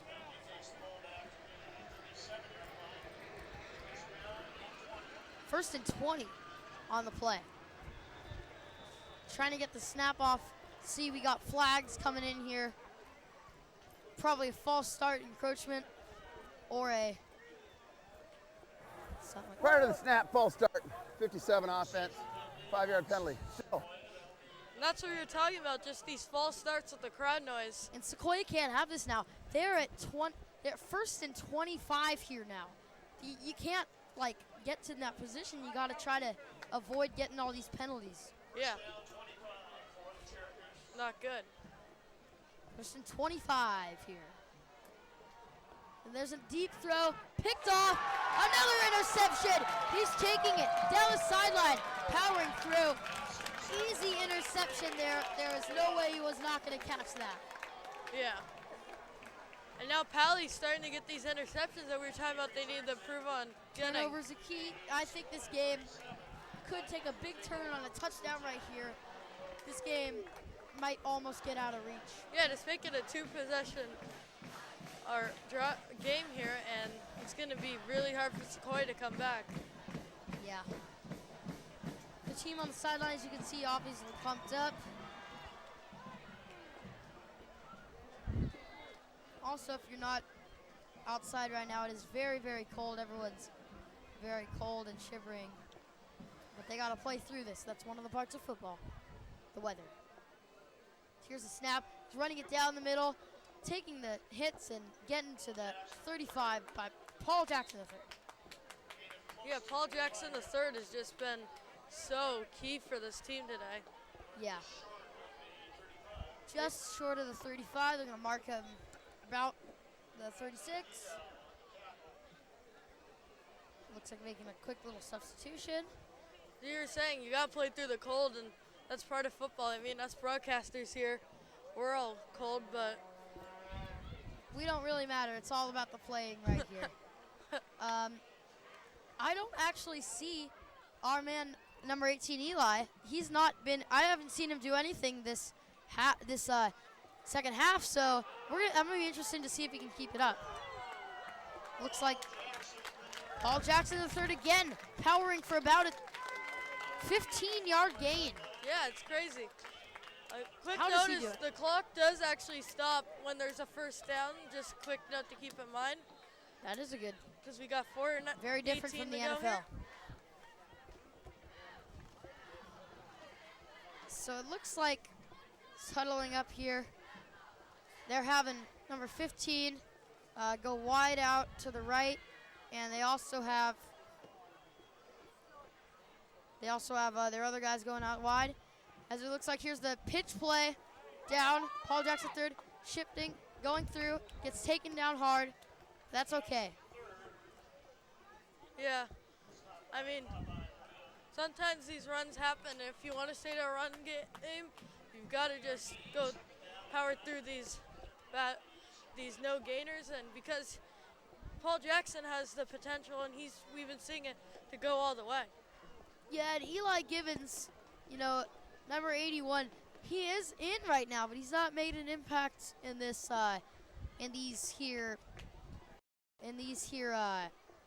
about 12 minutes which we've played. They're throwing deep, down to 15. He catches it in the corner of the end zone. What an incredible play. Wow, what a catch by Riley Shea. Yeah. That's that shift, tide shift right there. 20 to 35, and with the PAT, which they should make, because their kicker's been perfect so far. They should have 36, up by 16 points. It's going to be very tough to come back here. They need 2 touchdowns and 2 two-point conversions.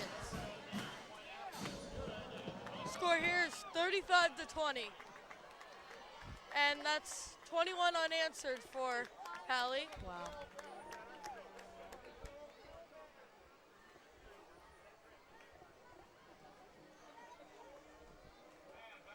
Three minutes and 12 seconds to play here. Right. It looks like we're in a little huddle on the sideline before we go to the kick. As you can see, we have 3 minutes and 12 seconds left. The score is 35 to 20. Both teams with 3 timeouts. We are in the third quarter here. Let's see what happens here as we get a good view of the fields for the kickoff.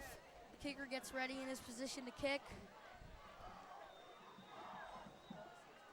He's giving the whistle to go, and it's high.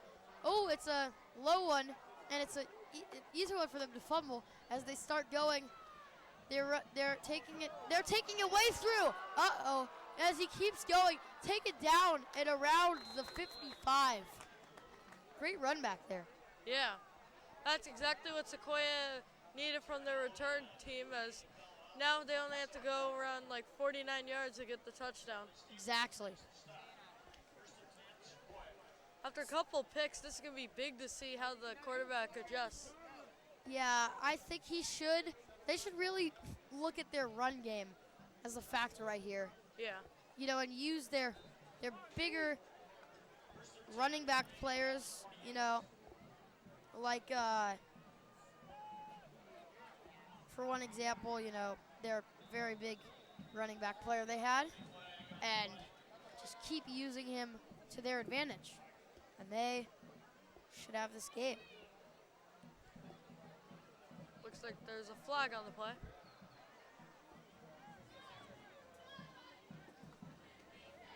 I wonder what the flag is. What do you think it is? I don't know. There might have been some unnecessary roughness. Could have been a encroachment. As always, there have been a lot of encroachments in this game with the snap count. 5-yard face mask on the defense. 5-yard penalty. Still first down. Face mask they're calling. But So only it's a first and 5-yard, 5. not a 15. I did not see the face mask there, which is odd. But looks like that they are going to take this 1st and 5 to their opportunity. And here's the play. Here they're running it to the outside left. Here he goes. Taking it, thrown out of bounds. Marked down at around the 30, 31. And that's now they're starting to get the Momentum. picture. You got to get that running game going, and they're really starting to get it going. If they throw a play action, I wouldn't be surprised to throw an out route maybe, or some route where they're not so covered deep. But they're going to run it again, get to about the 34. So 26. Yeah, we can tell they're really just going with that run game. I mean, after 2 picks, I might actually be doing the same thing. 2nd and 7. 2nd and 7 now. So here's the throw. He's looking, he gets him over the middle, and he's down at about the 20. Nice play. That's almost a 1st down. Might be about a foot out. So let's see. Ty Wilcox makes the stop there. Ty Wilcox been a big part of this game. Yes, he has. 3rd down and 1. So here's the play. 31. They fake the run. Smart move. Throws it across the middle on the out route. Cuts back in. That's definitely a 1st down. Looks like they got about 12 yards. They got to the 12-yard line there. Nice play.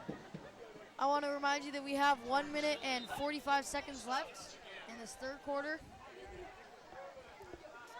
So let's see. Are they going to go back to the run, or are they staying with the pass? I would run that down to the counter play to the right here. We haven't seen either team really use the counter play. And they're going to run it with their big guy, 36. Shoving it through the middle. That's Fave Brown there.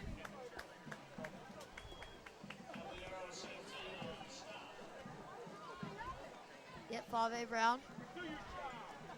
As we mentioned earlier, massive guy at running back, fast and strong and big. So that's a great play. Yeah. So it looks like here's a snap, and he fakes it, and it's easy run in. Fave Brown gets his touchdown. Yeah, and the quarterback there, he faked it. Nice fake. It looked like he still had the ball there, and he just fooled everyone and just left. And it opens a running room for Fave Brown, and he can just ghost him for the touchdown. Yeah, that's like one of those plays where, you know, it's not quite the drop play, but, you know, the QB, good instinct to pretend like he's going to pass it. And they get the 2 points there on the 2-point conversion. Now it's a 7-point game, so if they can hold Paly and then get a touchdown, they can just kick the field goal. Right. I would rather go for the touchdown because... That's what I mean. Get the touchdown than the PAT. Right. Then tie game. You never know. Yeah. I'm going to go ahead and take a guess with a minute 30 left. I'm going to guess I don't think anyone else is scoring unless it's maybe a Paly score. But that's my guess that we're going to have to wait for the 4th quarter to find out. Yeah, agreed. But let's just see if they can get a good kick because Paul Jackson, 3rd explosive guy back there, he can just do some great things. Right. We'll see what happens on this return. I'm expecting that he gets it past the 50 on this one. What do you think about that? Yeah, I think it's possible, but Sequoia can just bring the heat and get a nice kick. It's going to be hard for him here. You're right. And here's the kick. He gets the whistle, and it's up. And here he goes. Paul Jackson III. Let's see what he can do. Going through, cutting right and left. Gets stopped by one of his own players down at about the 30. I think I might have jinxed his lucky streak of getting past that 50-yard line. Yeah. So I think just if I'm Paly, my goal would be to keep hold of the ball to the end of the 3rd quarter. Just don't let Sequoia get it for the rest of this quarter. Right. I would try to milk the clock, as they say, and just all run plays and try to get an even field goal range, or, you know, you can always get the field goal, and that gives you the extra edge. Well, yeah, they can just go into the fourth quarter. They don't need to kick the field goal right then. Yes, and there's an easy run up the middle. Great run to almost the 45. Yeah, just great job there by Paul Mark Jackson. down at the 42. Once again, Paul Jackson. Paul Jackson the third. It looks like he might be injured there on the field. Ooh, that's a big That's not injury. good. That's a big injury for them. Looks like he's grabbing his knee. It's all been leg injuries today. That means that at least means that all the players are tackling at a decent level at the legs, which is good. Looks like he's back up, walking to the sideline. Ooh, Probably gonna play Mr. Pike. Yeah, looks Sean like Pike. looks like Sean Pike's in. And I would assume they run it to him down the middle on these plays. The clock is ticking, and it is at 1:15 and counting right now. You got to try to get this in a field goal range. Yeah. I wouldn't expect the touchdown. They are going to throw it here. Looks like a screen pattern outside. Oh, they got a lot of yardage here. They're still going. This could be a touchdown. This could be always ticking down right at the 10. They're definitely in field goal range now, Justin. Yeah. And now they can just go for the touchdown at the end of the half. It's so serious. But we have a minute left, and I'm going for a touchdown here. Me too. Obviously, but if you can't get that, go for the field goal. Yeah, I wouldn't force it. If it was like 4th and 10, I would just try for the field goal because you're around what it would be for a PAT anyway. So, yeah. Yes. We got a flag on the play. During the run, holding. Offense. 10-yard penalty from the spot of the foul. Replay first down. Wow. That is a huge, crucial penalty. Because look now where they are. They're all the way back at around the 45-yard line. Probably placing the ball at about the 50. So let's Marked at see. the 49, yep. See what they'll do here is we'll get. It's like here comes the snap. Justin Holt taking the snap again. Nice pitch play out. He's taking it out, and that's a nice run there to 40. I'm sorry for the technical difficulties with the replay. So let's see if they go with the play action here. I mean, once again, Eli Givens hasn't done much here in the second half. Yeah, I would see with 45 seconds and counting, you got to try to throw it deep and then try to run it once you're in that goal line. So let's see what they'll do here. Here we go. And there it goes. Running to it's probably a no-yard gain there. And the quarter, there's 22 seconds left in the quarter. So yeah, maybe not one more much time play. left for Paly. Maybe you get one play here, and then we'll go to the fourth quarter. It is at 10 seconds now. I'm going to assume they're not going to even get a playoff here. 5. We're about to go into the fourth quarter. And third quarter is over. 28. The Vikings are at 35 and Sequoia 28. 7-point lead for the Vikings going into the quarter. Yeah, a lot of good offense so far. Right. These refs discussing their game plan for the fourth quarter as it can get very intense. So, yeah, and so what do you think both teams will do here? I would assume that Paly plays it conservatively, running the ball, trying to milk this clock. But there are 12 minutes, so I wouldn't be milking the clock yet. I would be doing exactly what they were doing until about 5 minutes when you want to start milking the clock. Yeah. But also run a little more than you have been because you want to milk the clock a little extra more. So it looks like we have the Paly huddle right there. Justin Hull holding it right now as they're coming out right now. It looks like it's going to be okay for them. And again, a shot of us, Justin Dunbar and myself, Luca Gerlani. So we got Paly versus Sequoia resuming fourth quarter. There's a run play. Oh, it's a reverse to the outside. And there he goes. He's going very far. It's a touchdown. That's got to be a touchdown right there. Eli Givens. Amazing. And we knew Eli Givens had to do something in this. 2 timeouts late in the game. I would not be calling a timeout right now. I mean, they might need to talk it over with their defense, but, you know, I think they need to save their timeouts because with 8 minutes left in this game, they're down, really trailing bad here by 14, 2-possession game. They're going to need those timeouts later, and I think they're going to really regret it. They're going to run out of timeouts.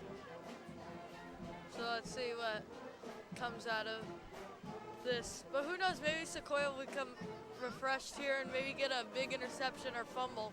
Yes, that's always something that could happen too.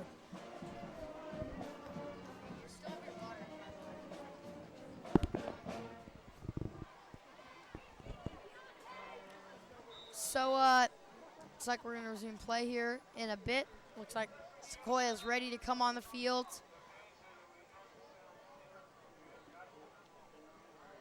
Here we go. As you look to the far right of Eli Givens is out one-on-one. I wouldn't be surprised if they fade to him. Oh, nope, safety moving over there to cover him. Now they got 2 people on Eli Givens. He breaks his defender, but there's a run. And it's a nice run to about the 5. Christian Ryder. Another just on the sweep play right there. Nice run there. I like the call for the sweep there. Very good play.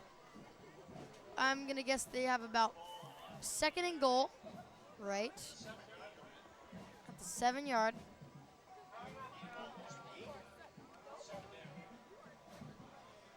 So 2nd and 3. And it looks the ball is on the 7-yard line. So we got, I wouldn't be surprised if Paly doesn't even use any of their timeouts anymore because they don't want to stop that clock. They're going to keep it running. Looks like he gets out around the outside. Almost puts that ball over for the touchdown, but that was Eli Givens on the reverse there. What do you think about what they got to do here? Just love the call for the reverse there, and I think he just punch it in with Sean Pike. Right. 3rd down and 1. We haven't seen him really this. We haven't really seen him this second half, so it would be interesting to see. Or you just run to Justin Hole quickly Sean for Pike. a first down, but I'm not sure if you want to do that. I would not want to really risk Justin Hole's health to on a QB sneak from this far away too. Maybe just give it to Eli Givens. The ball is on the 6-yard line. They get 1 yard last play. They're going to power right through the middle. Looks like they are saying no touchdown. Not yet. But they do get the first down. Very close first down. 1st and goal. So let's see. I think maybe you can go fade or you can go run. I think you try to run, get some nice yardage on this play, even if it's not a touchdown. Just set up your nice 2nd down play. And that clock gets milked too. Yeah, after you run it here, I wouldn't be going right to the play next. I would wait for that clock to keep winding down until you absolutely have to snap. Maybe I'd go when play clock's like really down, like F5. Yeah. Just you don't want to. So Palo also using a timeout here to find out their goal line plan. I'm not sure about that. I would have just kept the clock milking, just run up the middle, but. Well, that clock wasn't going right then. It was actually paused because the first down, remember? Oh, yeah. But it ends up going after a while. It doesn't stay paused the whole time. Right. So maybe a play action. What if you do a play action rollout and either you can hit your tight end on a corner, look for wide out on a fade, or you can just have the QB. If there's no one around, just go run for the touchdown. Right. Still a 14-point lead for Paly here. And if they score this touchdown, at 21-point lead, this game is out of reach, in my opinion. Yes, I actually agree. I mean, I know there's still 7 minutes to go, and it's a miracle, but a touchdown here could be showing that Paly's getting close to the dagger. Right.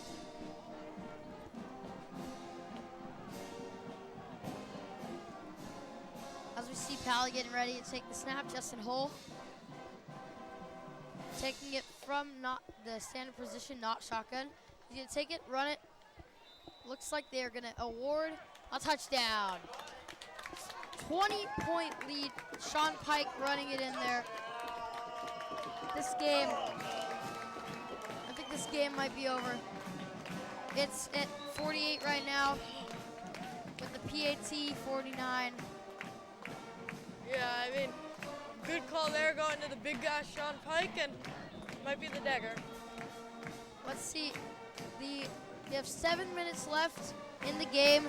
The time right now in Palo Alto is 10:38. And it's fourth quarter right now. Got to, everything's just going See well if for Paly. Paly can just hang on here, then have a nice little party after the game and have some Pachi's pizza. Yes.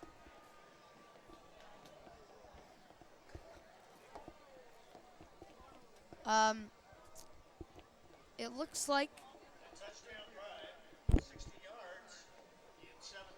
60 yards, 7 plays.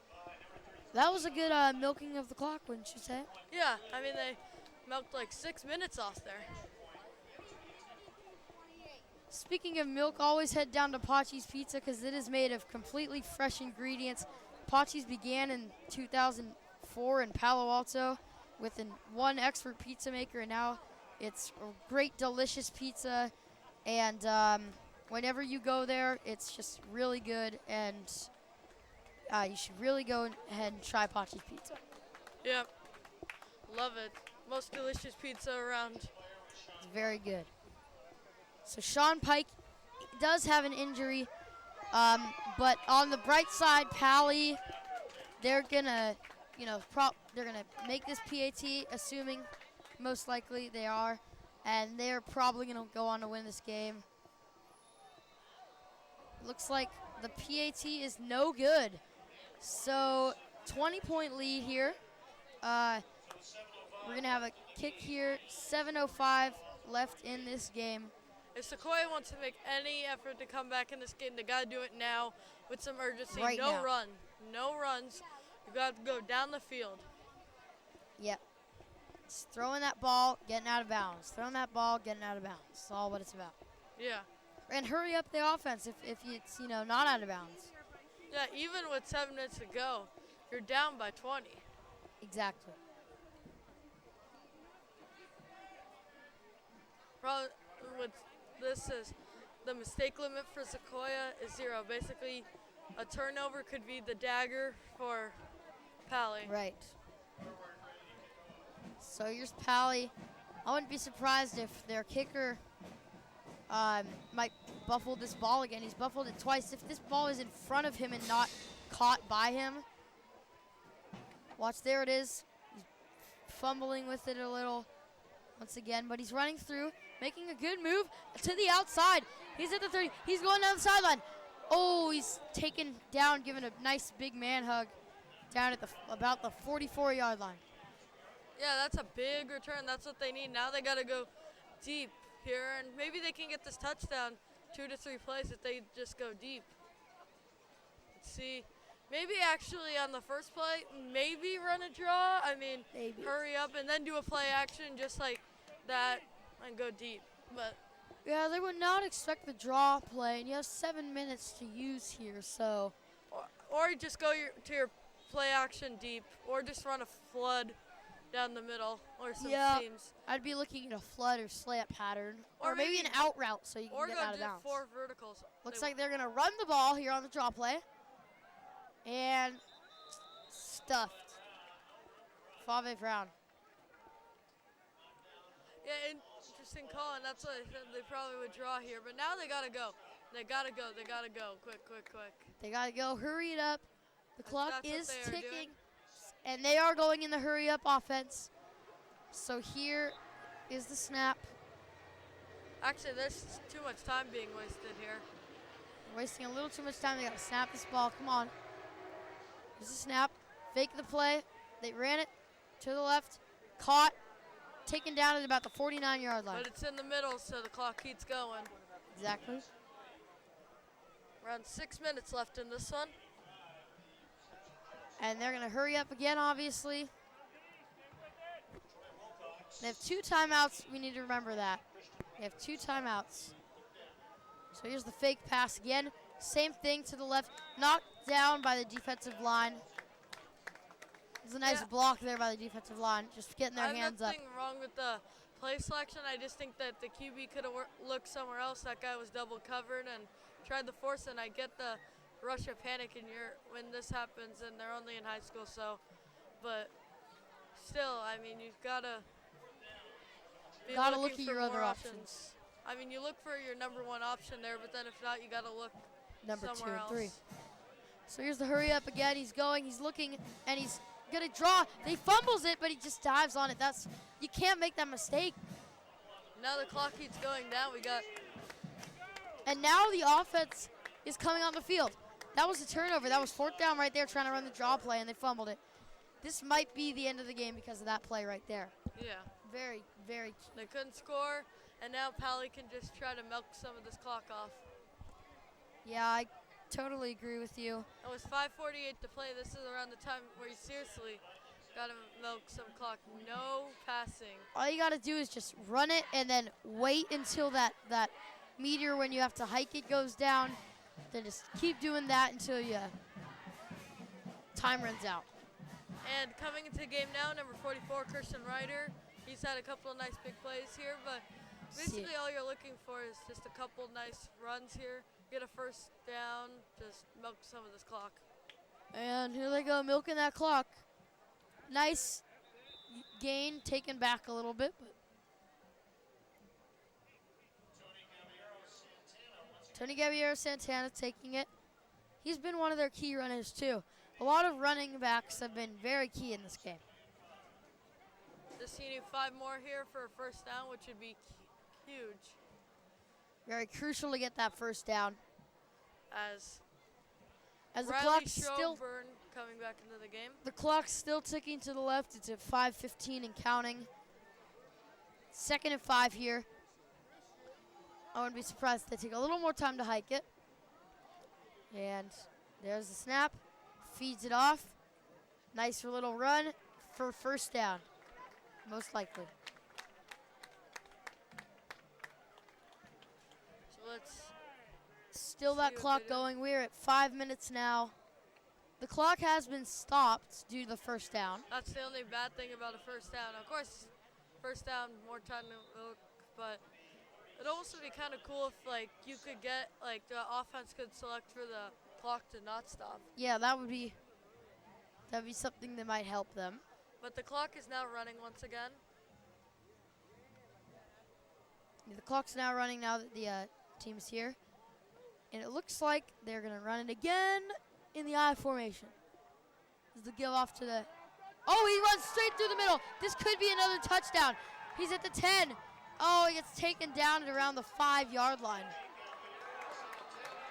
Well, a little extra fighting after the play. Touchdown. It is a touchdown. He rolled into the end zone off the other player. It looked like he was taken out at the 5, but he just kept going. And there's your dagger. There's the dagger. Sorry to break it but this game is pretty much out of reach. But if you're Sequoia, you've got a whole season ahead of you, so you still got to just get ready for next week.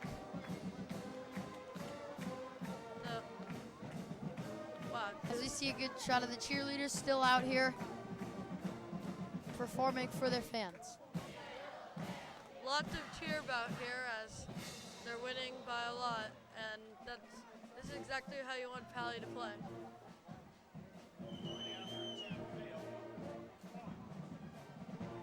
The score now is 28-54. I repeat, 28-54. And they're going. Wow. So as you can see, some of the things on the sideline including a massage chair, being packed up for the Paly team. So they're packing up some of their things. Yeah. Pretty much, they know that this game is pretty much wrapped up. And that's when the little things can happen where even if Sequoia doesn't win, they can just chip away. Yeah, if they chip the lead, that won't be as embarrassing as losing this much. Yeah. Here's Paly on the kickoff, and here we go. And they're making a quick little substitution to the ticking team, it looks like, but now they're good to go. They kick the ball very deep, caught by the returnman. He's going to return it. He's good when he catches it, and he runs straight through, but he gets tackled right at around the 25 to 28-yard line. Yeah. So, I mean, just don't worry about this. Like, don't force it. Just go nice, easy, smooth drive. Get ready for next week because it's also next week is key. Just get everyone, like, in form because, you know, opening week can sometimes be hard, but, you know, just get everyone ready for middle season form. Exactly. But here's Sequoia on the play. They give him the run, and he powers it to the 35. Another thing is Sequoia actually might be milking the clock now, too. Yeah, I think Sequoia wants this game to be over a little bit. They kind of know it's out of reach. You see 4 minutes left on this clock. Once again, Tonga Latu.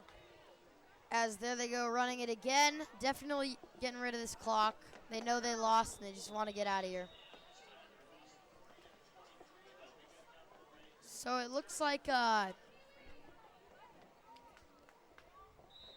3 minutes, 45 seconds to go here. The score is 28 to 54. Pretty much game over here. Yeah. I mean, it's good that they're getting their running backs work, though. Yep, and they're letting the running back take it again. He powers through. Oh, a little extra shoving after the play. If you see down there in the bottom, at the middle of your screen, number 90 and number 5 were shoving each other at the very end of that play, and they're guarding each other. So if they throw here, that'd be interesting to see if there'd be some pass interference down there. Yeah. But they're probably not going to throw, and they're going to run it. But if you keep your eye on them, right in the very bottom left, right corner, as they run again, swallowed up.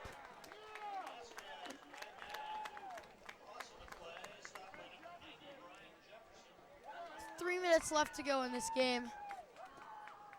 And both teams are counting down the seconds until game is over. 3rd and 5 here. And getting the call from the coach on the sideline. The QB's taking it. He gets a snap. Obviously hands it off again. Running back powering through. I don't think that was enough for a first down. And I believe it'll be 4th down now. Looks like maybe 4th and 3, 4th and 4. Looks like they're actually going to bring the punt team here. I was thinking they were just going to power through for the first down and keep running it. I think they're just going to be fine with Paly just milking out the clock to end this game. Yeah.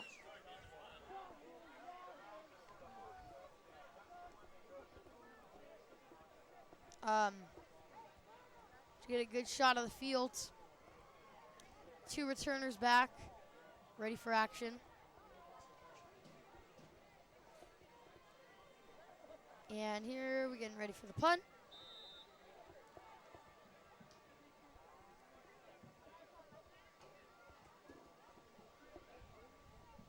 Here's the long snap and the kick. Very line drive-ish kick. Picked up by the returner. And he's still going. He's going. He's still going, breaking off the tackle. And he's down at the 50.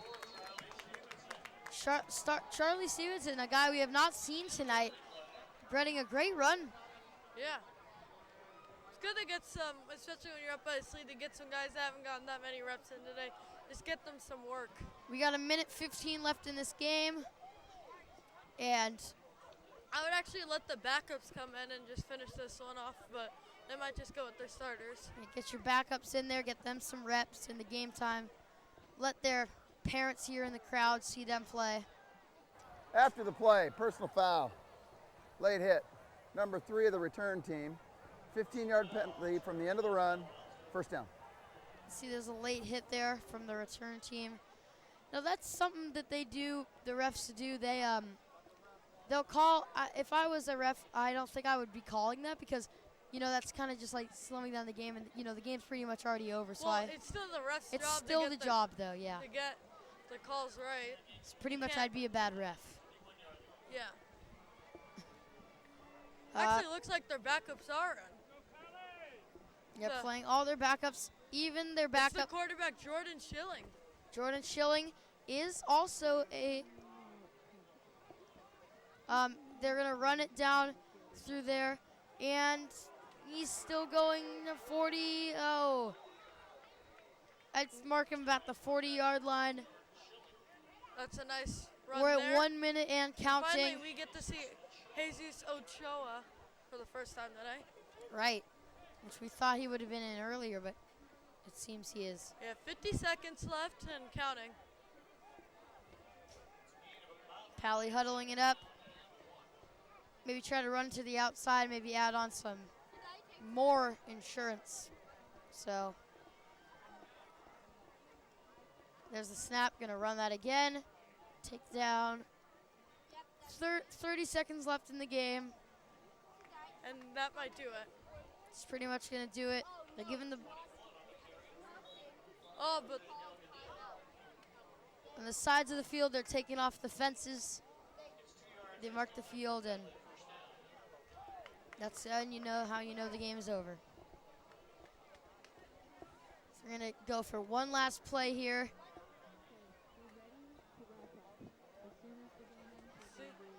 Here's a little run, and he's running through stiff arm. Taken down, 45, and 2, 1. That is game. Well, that's the end of the game. There's the end of the game. Paly rejoicing here, the varsity team winning this game. That was a good game. The final score, Sequoia 28, Paly 54. This has been MC Sports, Luca and Justin, and this game was just a great all-around game from Paly, scoring lots of runs, and they did very, very good. So this has been Luca Giurlani and James Dunbar, and this is us. We're going out. Justin Dunbar.